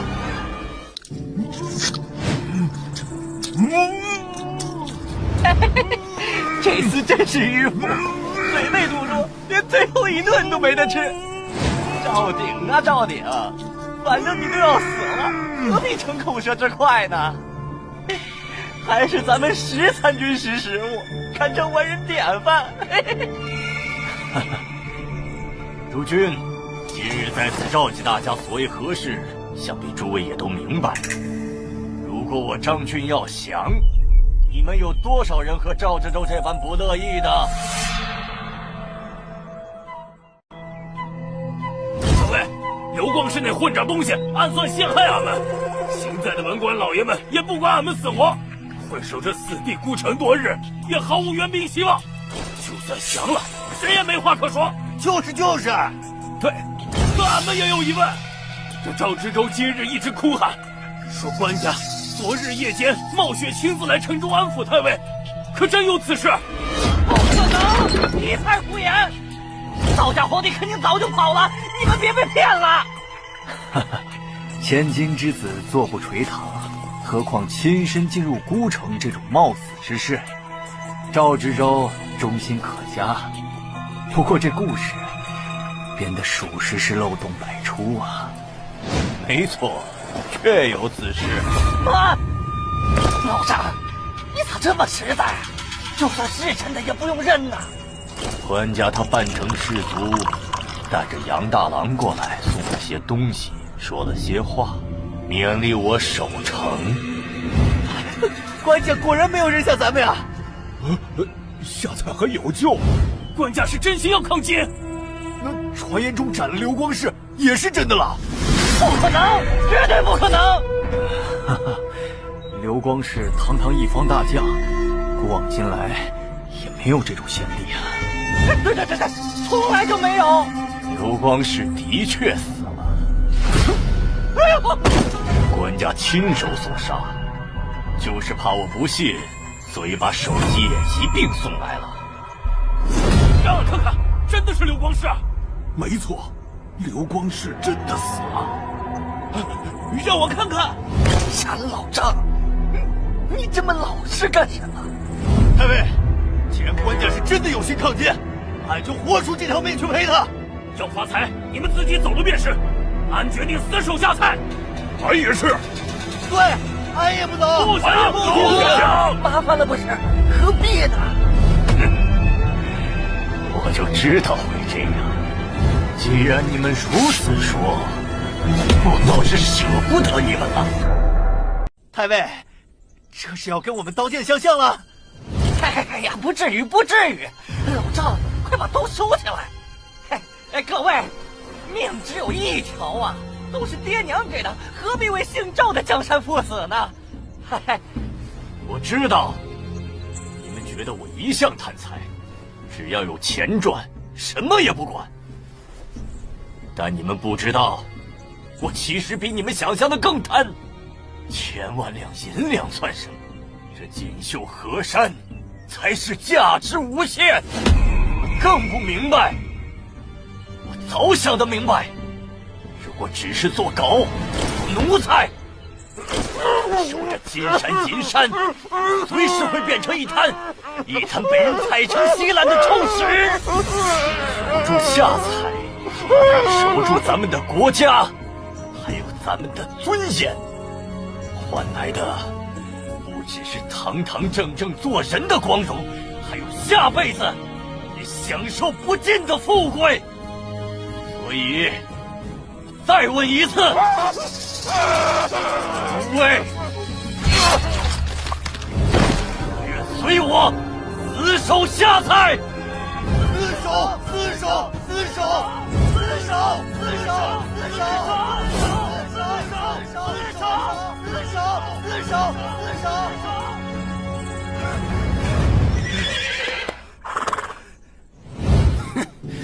吃娘贼的，居然中计了！哈哈，金兀术真是活该，白白被骗了如此多财货。哎呀，张太尉此举堪比草船借箭啊！听闻张俊那个财迷，不但把骗来的财物都分给了手下的军士，连自己多年的私房钱也拿出来犒军了。最后发现忘记扣上副将田世忠，居然把自己的宝贝女儿给下嫁了。不枉官家如此信任张太尉，冒险雪中夜渡去见他，如此胆气，如此眼界，臣等叹服。官家着实英明。一根腰带拴住了最泼皮的韩太尉，一刀切了军中地位最高的刘太尉，如今用一只鸭子填饱了胃口最大的张太尉。这炉火纯青的御下手段，没谁会再不服气了。官家，军人派了使臣求见。召集诸臣一同会见吧。自天福2年，敝国与贵邦订立海上之盟以来，敝国致力于推翻辽之暴政，一向恪守承诺。然贵邦屡战屡败，敝国为救盟友，不遗余力，胸怀坦荡，赤诚以待。辽王于失德失信于天下，贵邦却重蹈覆辙。天会3年，贵邦公然背弃盟约，我王师不得已兴兵讨伐，造成生灵涂炭，百姓罹难。此等滔天罪孽，贵邦责无旁贷。敝国如今有2臣，一患昏德公，二患重昏侯。2臣在皇宫阶下，日夜叩拜思过，忏悔赎罪。我王师仁义，不愿擅起刀兵，唯望贵邦主君识大体，明时务，早日归降，定可被保举，锋芒尽绝，长岁平安。大清东路军先锋大将，我完颜宗弼敬告。混账！胡说八道！是什么荒悖谬言？一派胡言！二圣在北方奇耻大辱啊！愧为人臣啊！苍天无眼，豺狼当道啊！官家生父兄蒙难，折损天下威仪，臣等百死难赎啊！恳请官家责罚。日哭到夜，夜哭到日，难道还能哭死董卓吗？若要赢回二圣，需主公与朕一起振兴国家。今人此番劝降折辱，无非是那完颜宗弼被张太尉骗了太多钱财，心下气不过，才搞出这种挑衅诛心的幼稚手段。史文斌，朕说的可对？臣外臣。算了，不必回答，免得为难。听闻你做过知县，曾是大宋的臣僚，想必肯定有过青云之志，期盼能够位列朝堂重臣之中，见证历史风雨。今日恰逢其会，你倒是能够以另一种身份，亲眼见证我大宋中枢的重大决议。东府相公吕好问，西府相公汪伯彦，县台中丞张俊，中书舍人胡盈，御营都统王渊，内侍省大牙班蓝圭，暗门之后杨仪忠，新晋翰林学士林景默。臣在，臣在。朝臣就位，剑指其背，敌使在侧，公然寻衅。朕将定国策5条，鸣发翅膀，昭告天下。官家，能否等召回李纲、李相公、徐景衡、许大参之后再说？可笑！官家特意避免他们2个强势相公参政，就是明摆着要借你来堵住朝臣们的异议呢。来不及，也不必等他们。今人都快踩到脸上了，何须再以细枝末节？正如经史所言，我朝多年来一直心存幻想，期盼和平，父兄遮遮掩掩，态度暧昧。两国大小战事多年，依然没有个明确的说法。今日，朕便断了所有不切实际的念想。国策第一，便是宋金两国再无友邦盟约之意，明定双方开启国战，不死不休，号召天下各处勤王抗战。所谓人无分老幼，地无论南北，凡自认宋人者，遇金人之时，皆当聚土为战。只要抗金，无论军官义军，都追认告身。这国策2，即日起，天下文武百官，任何人不得与金人议和，否则一并罢黜。国策第3，年节之前，不得以暂时屈身金人者，皆许反正归宋，唯有3者不赦：一是有违节度、谎报军情，如刘光世者；二是为虎作伥，镇压大宋军州市民，如之济南府刘裕者；三是有受金人军职，出谋划策，为蜀敌国，如之沂水县石文斌者。官家，臣附议。臣附议。第4，加迎清光禄大夫、观文殿大学士、御营使、门下侍郎李纲为平章军国重事，总治3省。这是要立李纲为托孤重臣啊！那么接下来，官家一定。第5，朕决意驻守八公山，与金人死战。若赢，则继续北上抗金，收复故土；若败，则请暗门之后杨仪忠替朕了断。由李相在凉州扶持皇嗣继位，延续抗金大业。朕可战死，国家不可沦丧。哪怕赵氏不存，但凡有豪杰能收复河山而救万民者，自当取河山自用，为万民之主。宋可亡，天下不可亡。不才林景默，家中排行第9，刚过而立之年。虽然此等年纪已然为寿州州牧，如今更是一跃成为翰林学士，但我并不以此为傲。虽然我儿时并未经才绝艳，没有被冠以神童之名，但其实是我刻意低调。我深知木秀于林，风必摧之。我早在懵懂之年，就已然看清了人心人性。爹总是故作威严，高声厉喝，但我知道，他根本不舍得下狠手责罚我。尤其只要我在客人面前表现得当，让他面上有光，其余时候再顽皮，他也会咬牙包容。兄长们虽然一向和颜悦色，但我却深知绝不能抢了他们的风头。只要适当装傻，反而会在他们互相角力之时，成为被积极拉拢的对象。学堂里的同窗，有谁貌合神离，有谁假意逢迎。入室后的同僚，怎样钻营投机，怎样拉帮结派，我通通看得一清二楚。但我从来不说，这是我轻松游走世间的不二法门。再隐匿的情绪，再纷乱复杂的形式，于我眼中如池塘一般透明。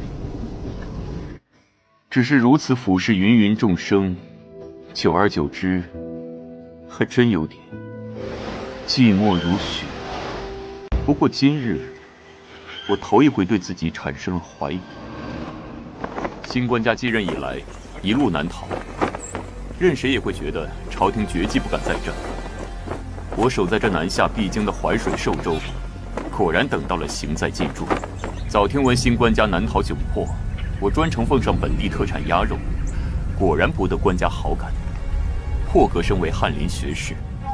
可仔细听闻了之前官家的种种叛道行径，日前亲见他各种匪夷所思的杀伐决断，我不得不承认，以前对局势和官家的判断大错特错。这种失误不该出现在我的人生轨迹中，一定是由于之前战乱、情报混杂，才导致我分析不当。可如今我已是天子近臣，按道理我应该能看清楚，可我引以为傲的眼力却完全看不明白了。官家到底是怎样的一个人？如今他到底想做什么？我说不上来，仿佛有一层雾气遮蔽，连官家的面貌都模糊起来，甚至于隐约还有一个虚幻的影子围绕在身边。看来纵然淡泊如我，面对失败也不能免俗。居然急火攻心，看到了幻想。不愧是乱世中诞生的天子，当真有天命庇佑。能够追随这样的君主，不仅能让我的眼力更上一层楼，未来不可捉摸的未来，难以预料的局势，才是更加有趣的存在。哈哈哈哈哈！那赵宋官家当真专门点了你的名儿？老石啊，别哭了，你想想，要不是你归顺了我大金，你这种重置一样的小角色，几辈子也没机会被赵家皇帝记住啊！哈哈哈哈哈！不管如何，俺的计策成功了，宋国皇帝中了俺的激将法，乱发旨意，不会再逃。明日咱就发兵，搭浮桥渡淮水。为何如此仓促？多等几日，物资齐备一些，不是更稳妥吗？缘故有三：其一，春日将至，气温说不定就要转暖，春汛时期渡水会更加困难；其二，什么守土抗金、不许议和都无所谓，唯独招募义军民兵这种事，俺倒不怕两淮的盗匪民兵前来支援，但来一波就得打一波，总是费时费力，倒不如趁早了断此事。其三嘛，赵家人一向狡猾，对岸那位此番失控固然是实情，但却未必是真要死守。那个小官家很有可能只是表面壮怀激烈，实际是存了哄骗所有人，然后趁机逃亡的心思。等船只物资齐备了，他早跑过长江了。总之，俺已经将事情安排得万全了。明日渡河，你们可还有言语？谨遵太子教令。对了，老石，你只说了什么国策檄文之类的，这份单独给俺的回复文书又是怎么回事？除了中间那一个印，半个鸟字都没有。印章还有些糊，赵家皇帝连好些的印泥都用不起了吗？这怎么还有些馊味儿？这吃污个屁呀！大胆说，俺又不会吃了你。是不是那个姓赵的气急败坏，写不出文书，只能盖个章破口大骂啊？回禀四太子，赵宋官家说我大惊野蛮粗鄙，不配得到正式的回复文书，然后就赔了一口痰，加了个印，让臣带回，说这就是对大宋挑衅的态度。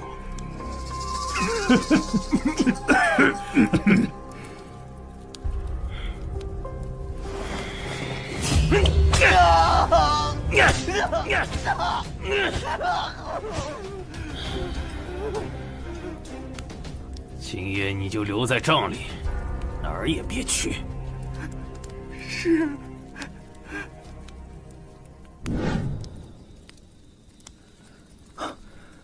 官家，战事将近，为何休息得越来越晚了？丈夫，你也知道，我是头一回上战场，当真有些心虚，没什么把握。其实，官家以前上过战场，坠井前，邢在遭遇叛军，臣就在那一战中被官家看中，调任御前。不过叛军与金人差距极大，此战不止官家，就是臣，也是第一次直面金人。总之，我的意思是，其实我也是怕死，但眼下这时局断不能退。我所颁国策时，拜托你帮我在失败时了断，绝不是嘴上说说而已。若真的到了那一刻，政府，我能信任的就只有你了。君言不要啊！我真的不是细作，我不会投送。放过我们吧，我们真的诚心投降啊！少废话！既然赵宋官家发了旨意，少不得你们中会有人乱动心思。都是些没用的废物，却也不能任你们在大战之际乱跑。不要！我愿意低头，我愿意改变！救命！救命！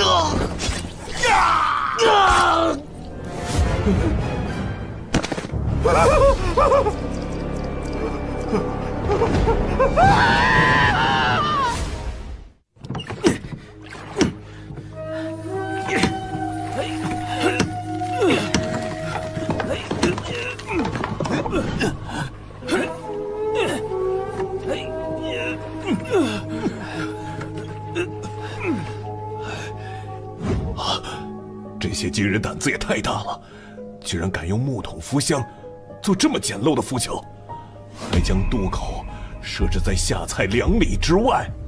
张太尉，咱们完全可以趁机率军出城，迅速将这渡口捣毁，冲击一波。赵知州，这金人怕是专门选了这处地方，由我们出城。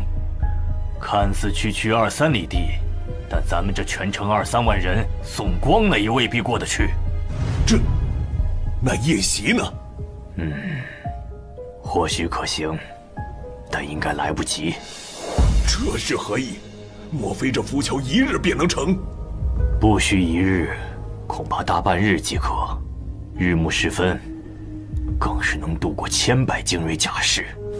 金人的敢战，绝非寻常啊！1年前，金国2太子沃离部率军强渡黄河，我军以为可靠天险守备，结果沃离部居然率领1众金国权贵当先去甲，伏马淌河。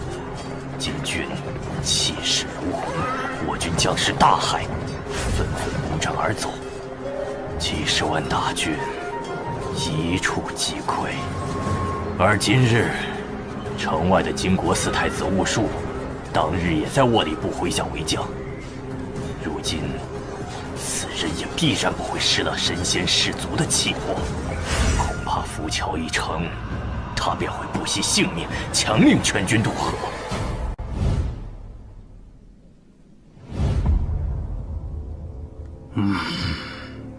金人打浮桥的速度好快，眼看就要到河心了。这时候下菜不应该率先出击吗？我方水战怎么一点动静都没有？王德至少应该派船去江面上射箭袭扰才对吧？官家，要不要派人下去催促王夜叉，让他速速发兵阻断浮桥？不必。官家，要不派人去下菜，让张俊出兵？不用。官家，何妨移驾到山下阵前渡口，亲自擂鼓以壮士气？胡生人糊涂了，若一开始倒还可以，现在龙道移动，不知情的将士还以为官家有逃了。既如此，为何之前军役的时候，诸将竟无一人请官家临淮督战呢？为何？因为朕今日在这龙道下坐着不动，便是2个泼天大功：一是激励军将士气，二就是替他们拴住你们这些自以为是的纸上谈兵之辈。今人无船渡河，弃马弃甲，张俊、王德都是军中宿将，你们不通军事，为何还要1个2个指手画脚？浮桥快成了，金军已经开始上桥了，给我上！给我上！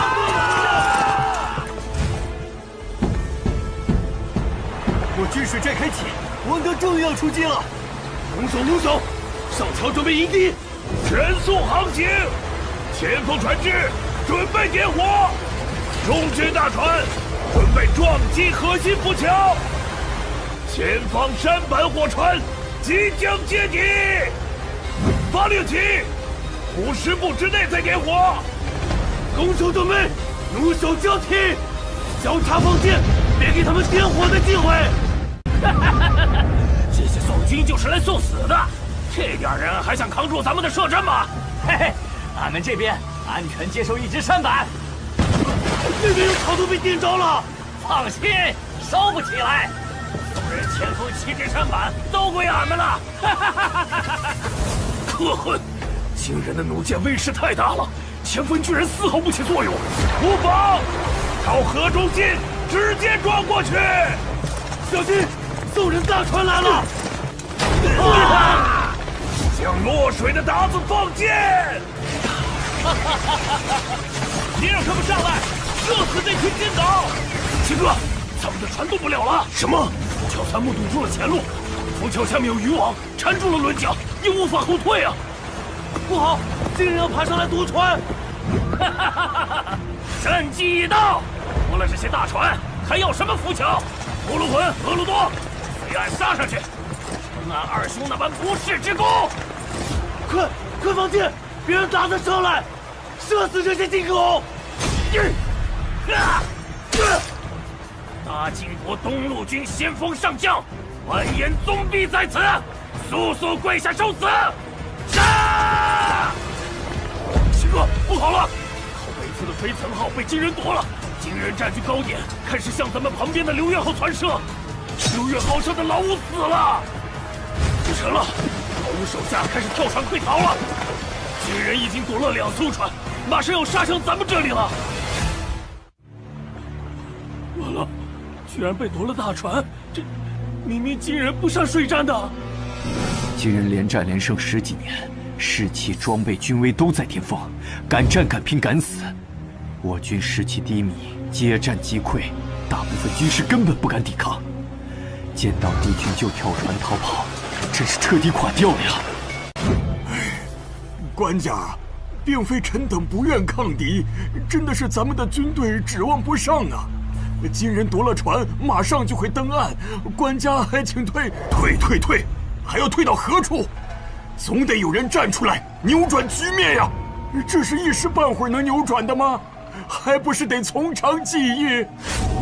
从长，都多少年了？计议出了什么？河上战局未定，尚有船只待命，你怎知我们就毫无胜算？你看看他们的样子，纵然人再多，见了金人就腿软，怎么可能赢？但凡有1人站出来抵抗，局面也不至于如此。老臣，军们他娘的快放箭回击啊！秦哥，金人很快就要杀上来了，咱们快放小艇撤退吧。再等等，金人示弱了，他们的箭矢消耗完了，后续增援还没上来。老陈，你现在带着1队、2队守住船舷，给俺争取半炷香的时间。猴子，随俺下舱。是，这船守不住了，咱也不能便宜了金人。猴子，点火！放下小艇，让弟兄们从南面下船。秦哥，你这是？俺要去烧了那2艘大船，有种的随俺一起，不想死的就上小艇。秦哥，你在说什么糊涂话呀？何必为了官家那点赏赐拼上性命呢？你去逞能，留下俺们这些陇右的烈货，以后在军中岂不是要受尽欺负啊？是啊，秦哥，就算金人用船渡河，那也是明日的事啊。咱们当兵吃粮，做一天和尚撞一天钟。今日已尽了本分，没来由为此送了性命啊！奶奶的，一群混账东西！你们懂个屁呀！胡子，都别拦他，让他去送死，不识好歹的疯子！秦哥，俺和你一起去，俺给你吃顿。那就随俺一起烧船。四太子，宋人把最南边那个大船烧了。哼，想不到宋军中还有如此能决断之人。传令下去，不必管那艘起火的船，全力追杀溃逃的宋军，准备清理阻塞，防止火势蔓延。把剩下的大小船只驶回北岸。烟雾越来越浓了。快救命！长枪上跑上了火药！灭火！别走了！灭火！控枪的人在哪里？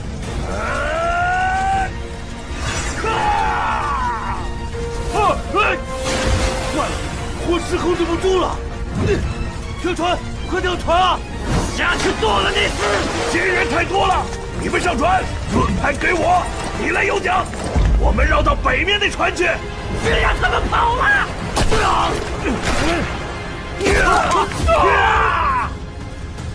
居然以1人之力杀了过来，咱们的人不善水战，看这样子难不住他。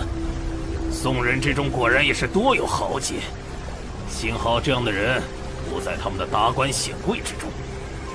今日不可无功而返，必须保住一份战力。传令，放箭，集中传射，不分敌我，务必拦下那厮。放下！秦哥，退了吧，金人的箭矢，咱们可以了。放屁！事到如今，烧船杀敌，我说官家佛祖也对得起。都是废物，看俺的！俺东西争气，在这淮水之上，为大宋守土拒敌，坚决不退！放箭！不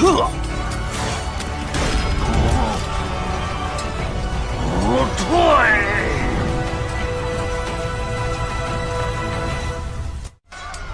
七哥，掉头回去救七哥！可是个屁！就是死，也不能让七哥落在刀子手里。真是个难缠的好汉，去，割了他的首级，也算俺此行难得的战利品。四太子，阿里将军在岸上打西域，通报有敌情，万分危险。危险？怎么可能？烟雾后面的是。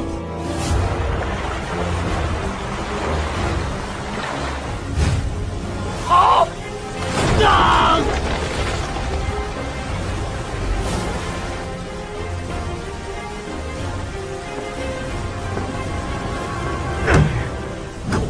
口含糊，耍什么威风？见县城的罢了。居然是风帆海船舰队！旗帜，莫不是韩世忠？太好了，如此雄壮的舰队，封锁河面，今日无论如何也没本事过河了。苍天有眼啊！幸好赶上了。夫人，还好您安然无恙。可恨！宋人从哪儿弄来这么多大海船？你们这些诡计多端的宋人，可恨啊！四太子饶命！战场起伏，小胜小败都是常事罢了。为了份文书就鞭打下人撒气，少夫吃亏就一惊一乍。哼，这点气度，还不如端坐在对岸的那个小官家。整顿人马，回营。早在韩世忠从河北转到京东两路平叛之时，为了预防金人从海路入侵，彼时中书就命他一边平叛，一边收拢各地海船。朕与他商讨在此拒敌之时，他的舰队就屯在淮口涟水郡。若非有此依仗，朕也不敢单靠天险守御。淮口至此近1000余里水路，能否及时赶到，乃是胜负关键。所以朕才严令不得泄露丝毫军情，并非信不过诸军。官家，军情已缓，京东两路退下来的要员已经恭候多时，是否不急？让他们继续候着。此刻当务之急是要去探望今日之战的功臣。猴子，七哥怎么样了？官家，是官家来了。听说是专程来探望七哥的。七哥值了呀！你们都别进来，朕单独与他说说话。官家果然来了，就知道官家会来的，俺也猜到，官家肯定会被俺的样子害到。俺今日为官家长了脸，我这个损人得要个大官做，能风起云子的那种。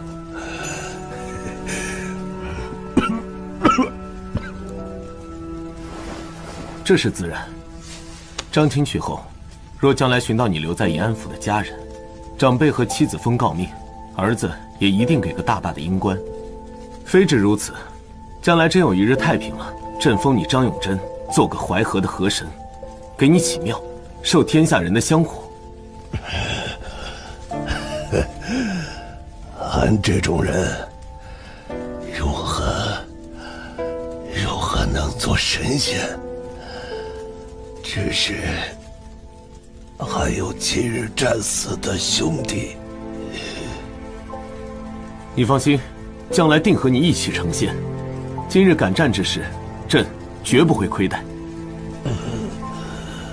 哎呦，俺浑家要是改嫁了，俺心眼小，官家需我知道，徐伯给他诰命。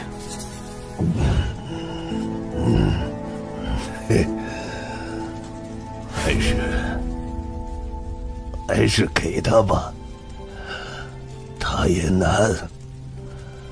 若是延安府找不到他们，指不定是回了陇西老家。我都记下了，你妻子无论是否改嫁，都封诰命。延安府若寻不到你的家人，可去你老家再找。你放心，我都印下。只要能打回去，一定替你找到家人。生要见人，死要见尸。不仅是你，今日战死的将士，我都会尽全力给你们一个结果。官家，你对俺们如此痛快。有句话若是不说，俺是对不住你呀。你离的金线，我让外头人听。俺知道，官家是收买人心。俺一开始就知道，俺今天在河上发了疯，根本就不是为了官家你，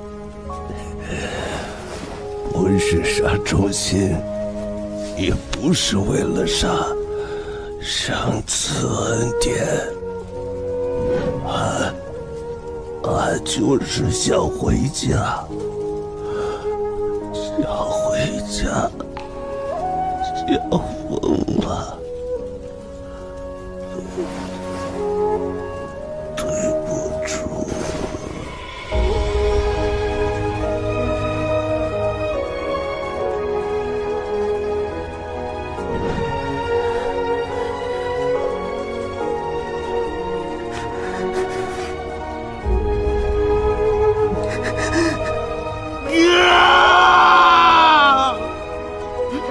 长子，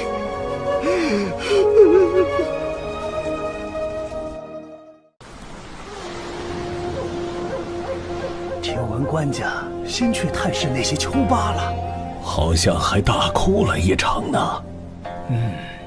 看来官家是成熟了，这种收买人心的手段真是越来越炉火纯青了。听闻此番死掉的是那个叫什么勇什么真，只是个准备将而已，追赠规格也高不到哪儿去，最多就是一个五品的协中大夫罢了。这种军混子能得天子哭丧，死的也算值了，说不得以后还被编排成戏文呢。谁说不是呢？赵大人，不妨将这件事说与尊夫人知晓，兴许能催生一首好词，也未可知啊。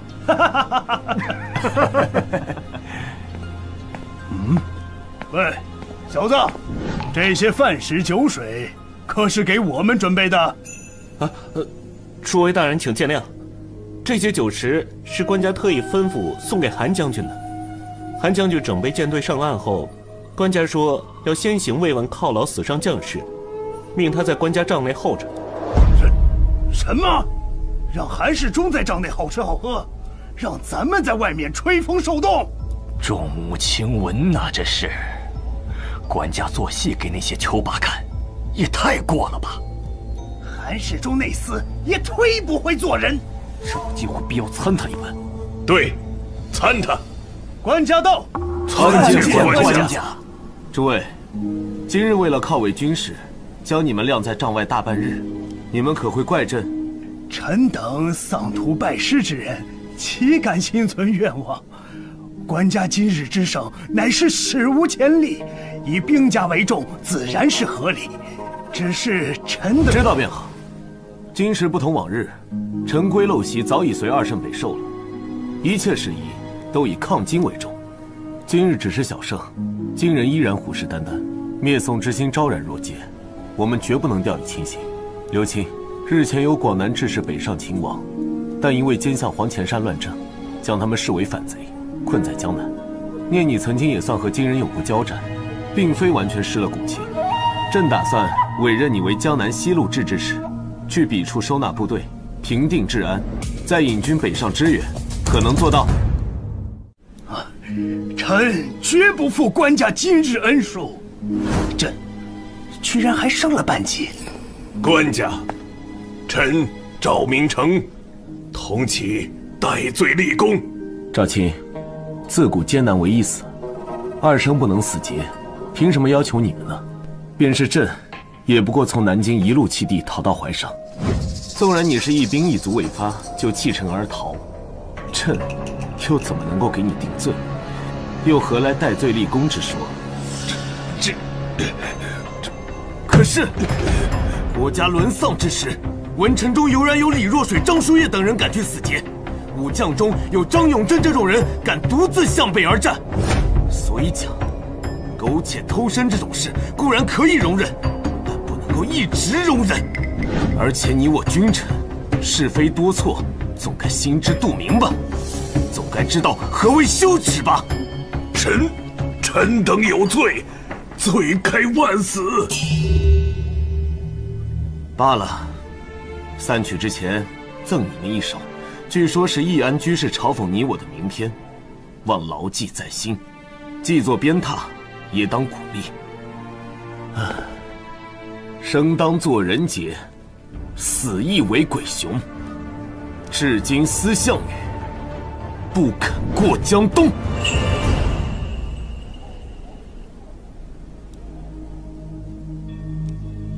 国策第一，号召天下各处秦王抗战；国策第二，任何人不得与金人合议；国策第三。行了，这些陈词滥调没什么好听的，念点实际的。据最新的消息，关家成功在淮水之上阻截了完颜宗弼，听说是倚仗韩世忠搜罗的海船，封锁了河面，金人进退维谷。金人虽然早有分兵，派遣了2个猛安从上下游绕行，试图前后包抄八公山行在，但这2支部队由于孤军深弱且道路不熟，耽误了许多时日才成功渡河。下游一支正好撞上了韩世忠驰援的海船舰队，被包围全歼。韩世忠是沙场老将，因此料到金人必然也绕行上游，因此他放火烧山，引诱上游的金人出发，成功覆灭敌军。完颜宗弼不敢攻下蔡，也无法渡河。据说呀，气急败坏，每日鞭打下人泄愤。父亲，这您怎么看？怎么看？我在听他吹牛放屁。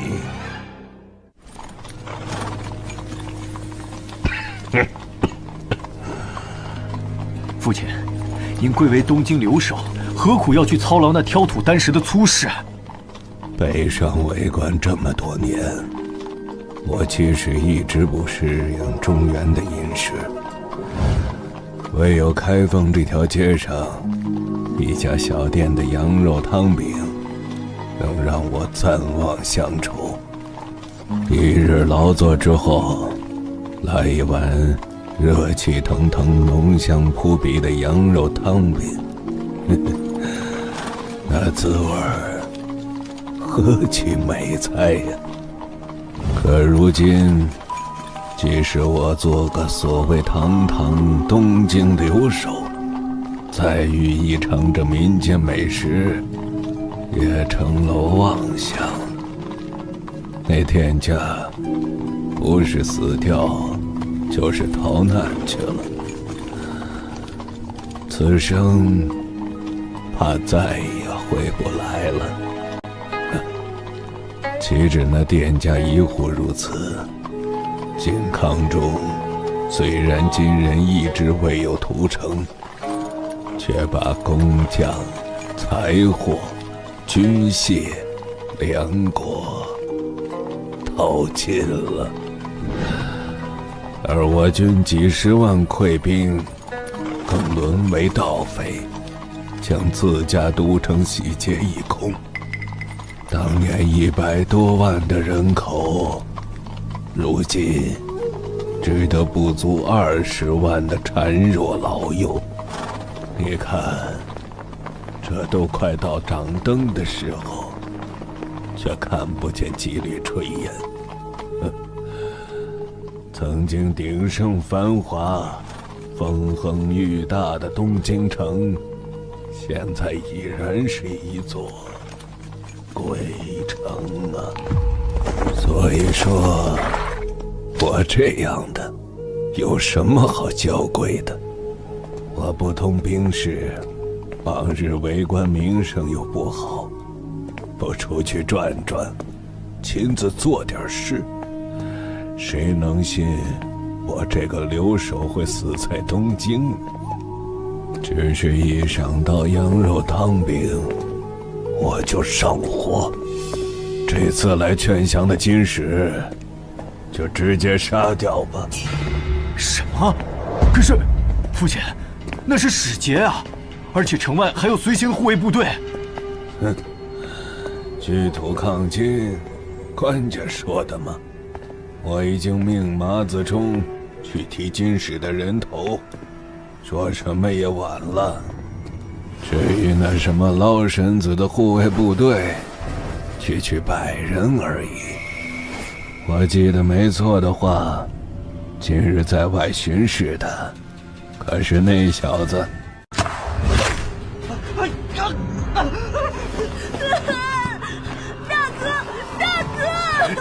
别过去！别过去！他是故意设骗引咱们过去的。别看了，李大哥没救了，早说不该冒险出来春耕。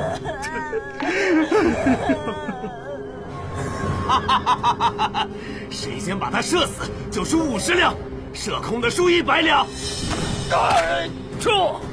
看到没？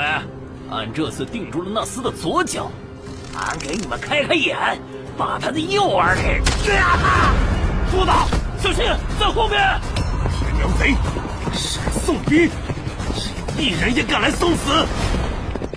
周围或许还有埋伏，放响箭，把弟兄们都召集过来。这次很难得，别射死，留他半条命慢慢玩。当心，这杀才不简单！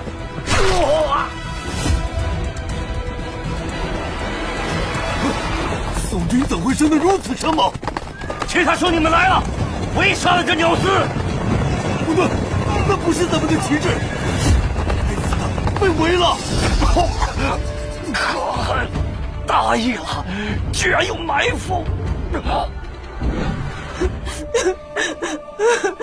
大哥，大郎，你怎么样啊？放心，他的伤势不致命，军医很快会来为他包扎。谢过将军。俺长大了也要学将军一样打鞑子。兄长，你总是如此冲锋，也太不把自己的安全当回事了吧？宋狗，爷爷今日栽了，但你们休要得意。待俺们女真大军前来，你们都得被剁碎了喂狗。哼，或许吧，不过那又如何？中原如此广博，你们女真能散出去多少？即使我们弱比蝼蚁，只要能不断咬噬，也可将战果不断扩大，早晚会直捣黄龙府。拜见宗相公。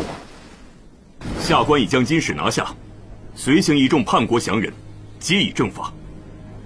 很好，子冲，也让平素那些对你有非议的人好好看看，卖国求荣者会有什么下场。你此番南下觐见官家，我正好也要派人秦王面圣，你可随他军中一起前往。他年纪尚轻，性格有些执拗，可能不好相处，但说起抗金，可谓是悍不畏死，斩获战绩更是留守司第一。嘿嘿，说曹操便到。来，你们认识一下，岳飞，岳鹏举。拜见相公，末将今日巡城，擅自围杀了100余起金使护卫，特来请罪。行了，你小子在我这儿装什么装？那些金狗在这里岂能做什么好事？杀了最是干净，我还能怪你不成？有要事告知于你，先去后方换洗包扎一番吧。我命人给你备热水更衣。行了，没你们什么事了。接下来我和他有话单独说。子冲莫要见怪，此人当真是难得的将才。今年不过25岁，家父对他是处处呵护，连我这亲生儿子都要嫉妒了。想不到此人相貌平平无奇，周身的杀气却甚是浓烈。岳鹏举，你可知罪？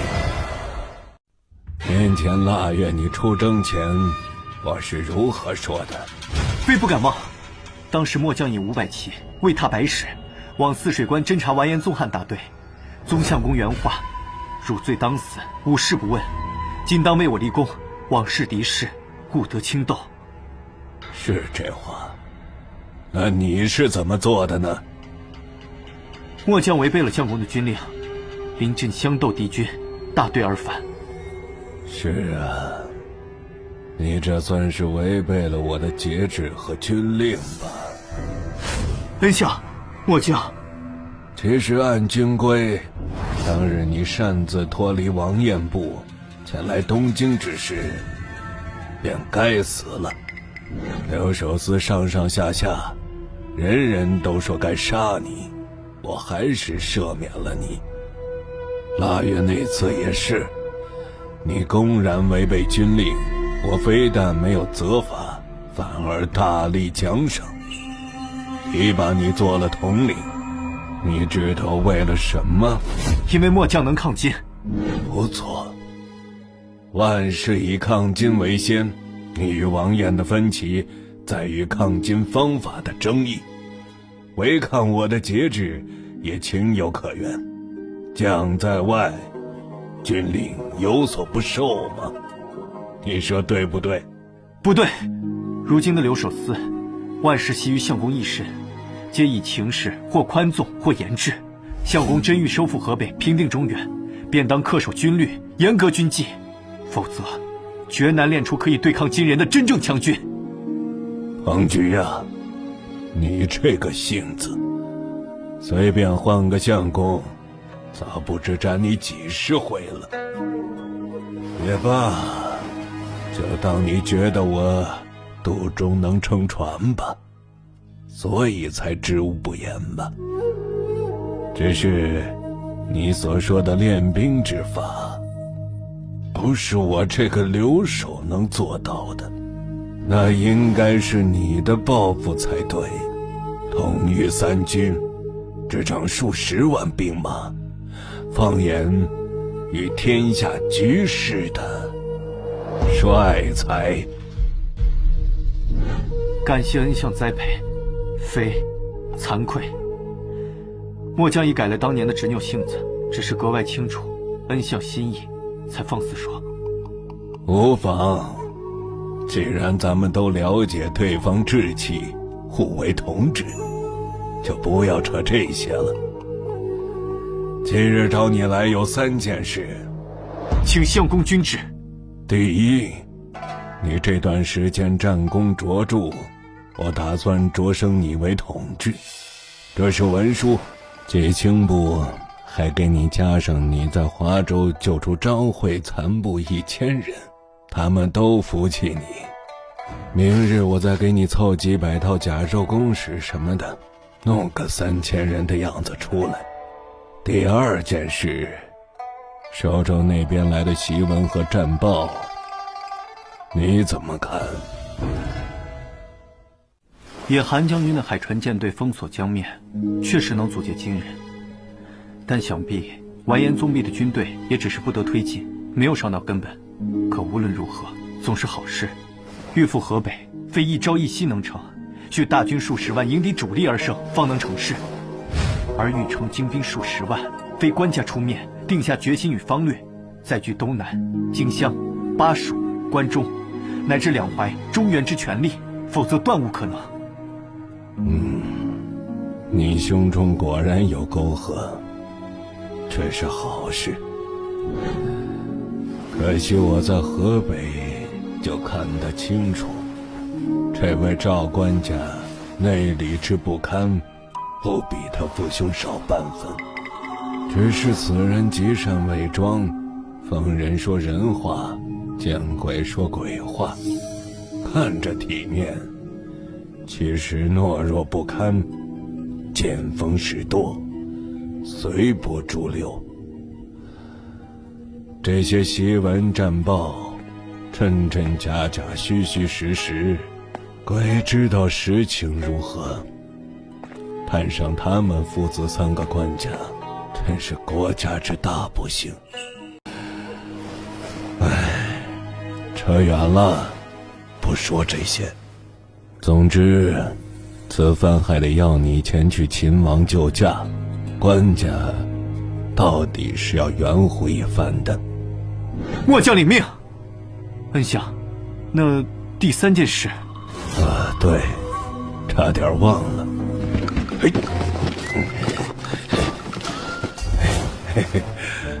来，庞举，上榻来，给你看个宝贝。这可是个好宝贝。庞举，你且来看，此乃太宗皇帝留下的平戎万全大阵图，这是我在宫中找到的，今日专门与你，如何？要不要带回去慢慢看，回来再与我交几篇心得文书啊？这太宗皇帝的阵图当然是极好的，只是我一个小小统治，领3000甲胄不全的兵，恐怕是用不到。你只说此物没用，而我宗鲁森不知兵，闹了笑话便是。仔细想想也是，若这阵法有用，咱们何至于落到这种地步？我是太急于让你早成大器，却不想是论道于盲，兵计乱投医了。恩相且放心，用兵之道，末将自有成算度量。什么度量？战而后战，兵法之长，运用之妙存于一心，兵家之要在于出奇，不可测试，方能取胜。我听不懂。意思就是，不必解释了。说到底，用兵方面你是行家，心中有计较便可。先去一起吃饭吧。不敢叨扰恩相。我嘛，明日便是元宵节，却要你远征，一顿饭算什么？你此行若是能尽忠报国，多多杀敌抗金，你下辈子的饭老夫也包了。今日该你有口福，老夫正好馋了，搜罗到了少许羊肉，我亲自下厨给你做羊肉汤饼。恩相，您忘了上个月您亲自下厨把伙房给烧了的事吗？此一时彼一时，老夫的厨艺那是一日千里的长进。庞举啊，你用兵比我在行，说的也更有远见。子冲啊，我也知道你一心为国，受了不少委屈，但你们更需知道，很多事不是道理讲得通就能做下去的。有人知道如何做国家才会更好，可偏偏做不了主。有人自以为做了利于国家的事，却适得其反。更多的人则完全不在乎国家的兴亡，只关心自己的得失。我和李纲这种不通军事的相公，虽然诸多问题，颇多错漏，但好歹能顶在前面，让你们这些年轻一辈的武人可以充分成长发挥。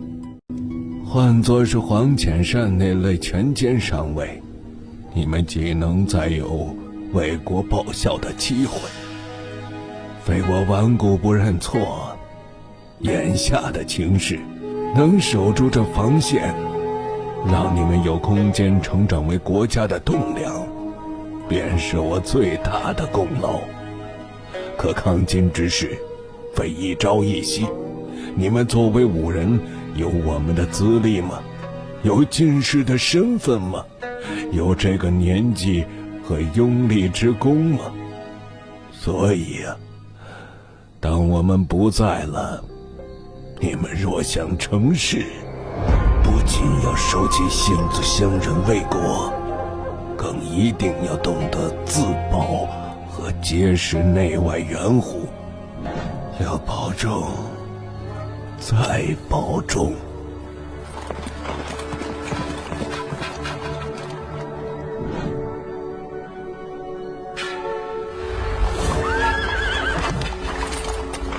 我真是太自以为是了。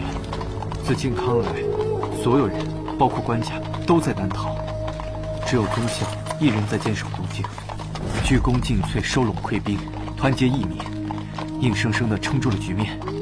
这岂是单靠用兵之道能做到的？不通兵法又如何？不善战又如何？凭什么非得做诸葛武侯？这样一位七旬老人，在废都上能做到这一步，足以称作天下第一帅臣了。凭什么要求他做个完美的玉柱？就算只是一根瘦削的铁柱，也是擎天之柱。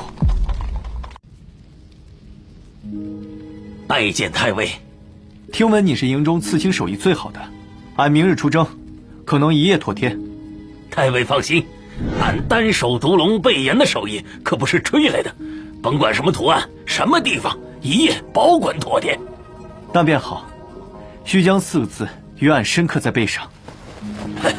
文龙画虎才是威风，鬼神菩萨更是霸气，单是文字怕镇不住看客呀，也配不上太尉的鹦鹉啊。我又不是给他人看的，只是为了让自己记住。是，敢问太尉要文何字啊？尽忠报国。什么？岳飞、岳鹏举？宗相遣信使先行通报，却说是令其麾下统领岳飞前来请王，但此岳飞是否乃官家所言的岳鹏举，信中并未提及。官家，此人究竟是何方神圣？听闻官家经常询问啊。没有，朕只是从几名普通军士那里听说过此人，顺便问问。岳鹏举，似乎没听说过有姓岳的大将啊。岳家，莫不是江南那边新崛起的暴发户？淡定啊，这么激动可是没有皇帝范儿了。那么岳飞现如今到了哪里？还有多久会到寿州？回官家，那岳飞领了3000人，顺着汴河一路向东南而行，但到达南京时，突然收到军令，转向朝北面偏东的广济军而去。哦，可是东京有变，宗相紧急发令，并非是东京的军令，此事颇为曲折。当日那完颜兀主率军直扑行在而来，却也没忘了夺取大名府的任务，于是派遣手下大将韩常引2万大军前往。而金国3太子完颜鄂里朵更是为了自己的弟弟，亲自引军至河北以作接应。那大名府留守杜充却是直接弃城而逃，城池即日沦陷，整个河北再无正面战场。但我军却有一支部队，收拢溃兵后，从韩常、鄂里朵大军的空隙中闪转腾挪，巧妙地撤到了广济军地界。而此军的将领，正是西军中资历最老、官位最高、名气最大的一位，更是当初在河北有拥立之功的北道都总督杨维忠。正是此人在广济军定陶城发布了紧急军令，征召附近部队前去集结。官家可还记得此人吧？杨太尉嘛，朕自然是记得，怎会忘记？若是他的军令，那就不奇怪了。只是他为何要发此军令，想要做何动作？这最新的探报还未到，可能还需几日才能得知。或许杨太尉是被官家檄文和胜利感召，要集结大军渡河北上反击。说不定是要去打青州，灭了完颜达赖。哼，笑话！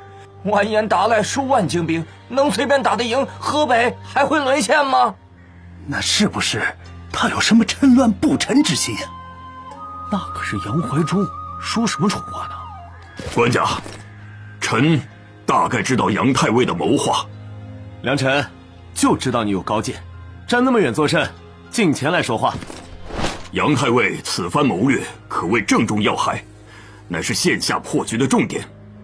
为防消息走漏，延误军情，想必定会在事成之后才通报行在。杨太尉在广济军屯兵，没有急于南下秦王，必然是在谋划一场就近的攻坚战。而在广济军附近，最有战略价值的要地，当属连接河南、河北，保障金人后勤路线的冀州。完颜达赖和完颜鄂里朵，如今的重心都在巩固河北地界上。冀州只有5000精兵，前后左右俱是孤悬。完颜宗弼的3万兵马虽然是孤军冒进，且被阻隔在淮水田，但无论任何一支，我军都无法能胜之。贸然前去救驾，反而会让金人以逸待劳，逐次击溃。眼下这局势，其实大家都清楚，宋人不比金人差多少。以在下来说，带着自家兄弟100人，对阵哪怕金人第一猛将完颜娄氏的100人队，俺也不怵。但到了1000人规模战，到了1000人规模，我军就很吃力了。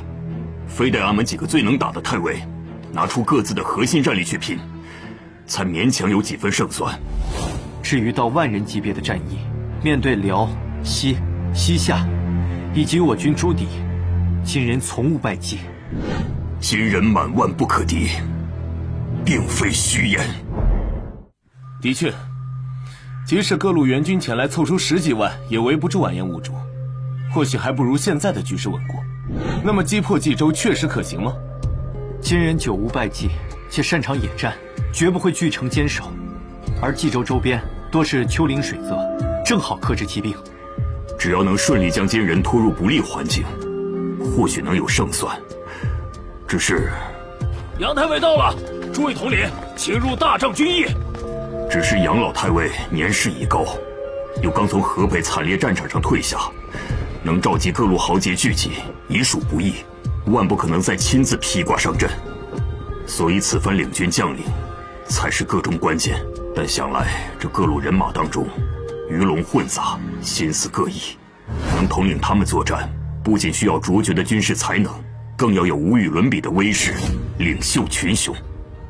诸位统领，你们其中10个有9个都不是官绅，俺就不绕弯子了。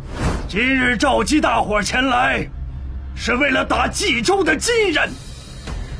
只是你们义军各路人马繁杂，俺也不晓得各位的本事，需你们自己选出一位主事，做俺的副将。打赢了，俺就保他在官家那里得个正经的统治。什么统治？那非俺坐地虎王大郎莫属，俺手下有250条好汉。你算什么玩意儿？老子窜天龙刘小蛇，寨中足有301位裸汉，裤子都不全的行货们，就别出来和洒家争了。好了，你们吵了大半天，现在有结果了吗？太尉，看来如今敢争的只剩俺们2人了。还请太尉决断。哼，满身臭鱼烂虾味的阿杂货，也好意思和俺争？趁早滚回水洼里抠泥巴吧！你这鸟厮，疯狗一样四处乱窜作恶，坏事干了嫩多，以后生孩子没定眼，做了统领也是浪费。坏杀贼，也配如俺？盘头萝卜秧子，有种手下见真章。够了！叫你们来是为了打金人，不是为了窝里斗的。来人，把各位头领的兵器先收了。只收俺们义军的算什么意思？要收就所有人一起收。也罢，各位将领也请一并交上来。岳同志，请。慢着，我乃大宋东京留守司统制，正街武功郎，断无和蛇鼠盗匪一同上缴兵器的道理。什么意思？你说谁是蛇鼠？瞧不起安历城吗？哼，我不是针对谁，我只是实话实说而已。阴阳怪气，找死！哼！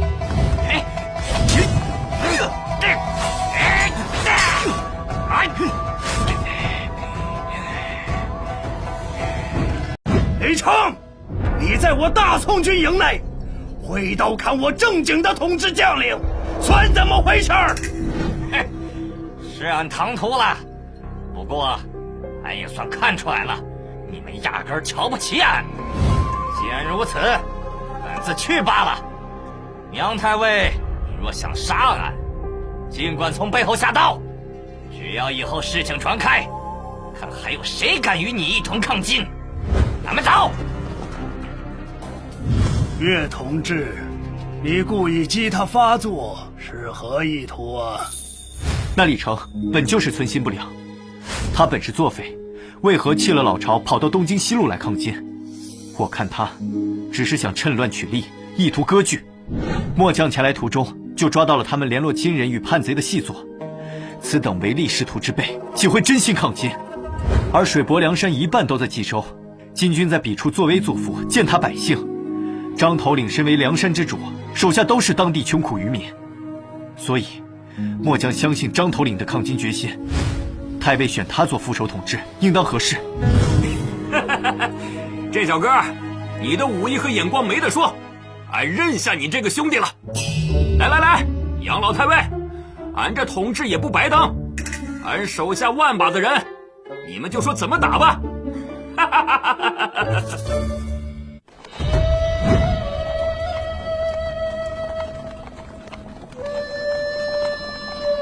大哥，那个姓岳的小子到底什么来头？居然能和你不相上下？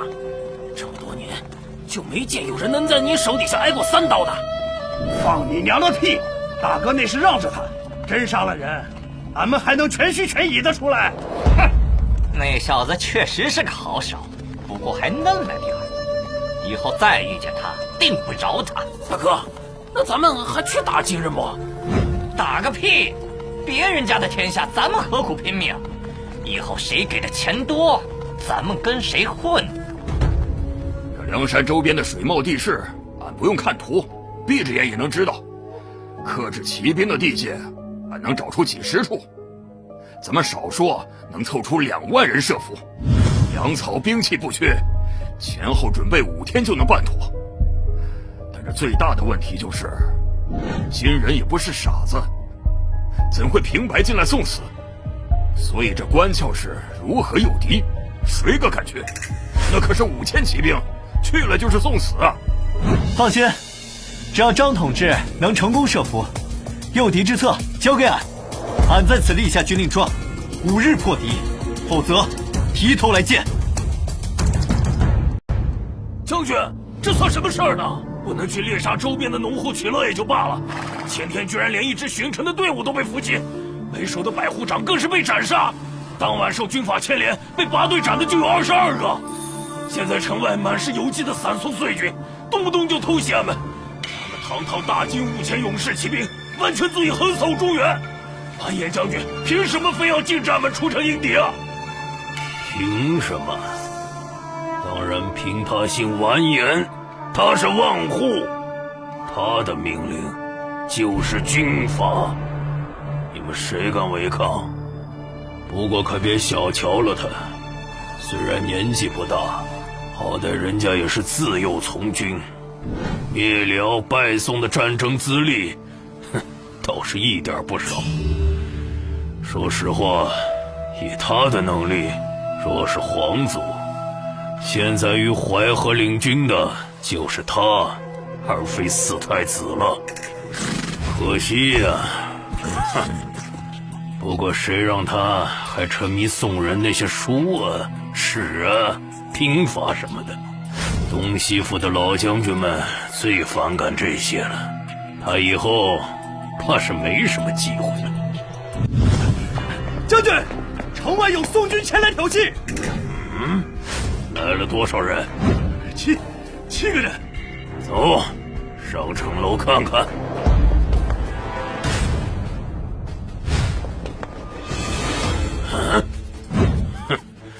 完颜将军不让俺们大军迎击，没说不让军官单独出去决斗。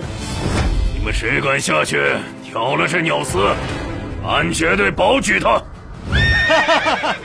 将军瞧好了，这功劳俺邪路领了。击鼓，去给俺拿椅子还有酒肉来，俺要好好看看这些赶来送死的。人呢？不是刚才纵马出城？死了？什么？石才将军回头时，血路百户长正好冲出城门，与对方相隔100步，就弯弓搭箭，准备远射取胜。没想到对方的箭却先一步正中他面门，尸体恰好未落马，杀马师徒自己回城了。巧合罢了。下一个谁去？俺汉如夺上。好，俺亲自为你擂鼓。鲁道百户长也被射杀在城下，又是正中面门。有种和俺比枪术。金狗还有何人应战？给俺再去通报完颜将军，一定要准俺带兵出城，灭了这些宋人。不准！早就和你们说过，宋人若在整体调动无序，贪腐窃占成风，但其中并不缺乏武艺高超的善战之士，如那韩世忠、王德之流，也并不比我大金勇士差半分。咱们的任务是守住此地这个南北补给的要冲，没必要为杨卫忠东拼西凑出来的杂牌军费心。将军，不好了，俺家千户长！竟敢又来！我已经说过了，大大不也不听俺军令，折损了这许多百户长。若是按照拔队斩的规矩，他这个千户长也不用干了。不是的，石才千户长命30轻甲骑兵出城，是想要围剿宋军。我想那些宋人个个弓马娴熟，一番争斗下来，他们毫发无损，俺们这边都折损了10几骑。这个混蛋！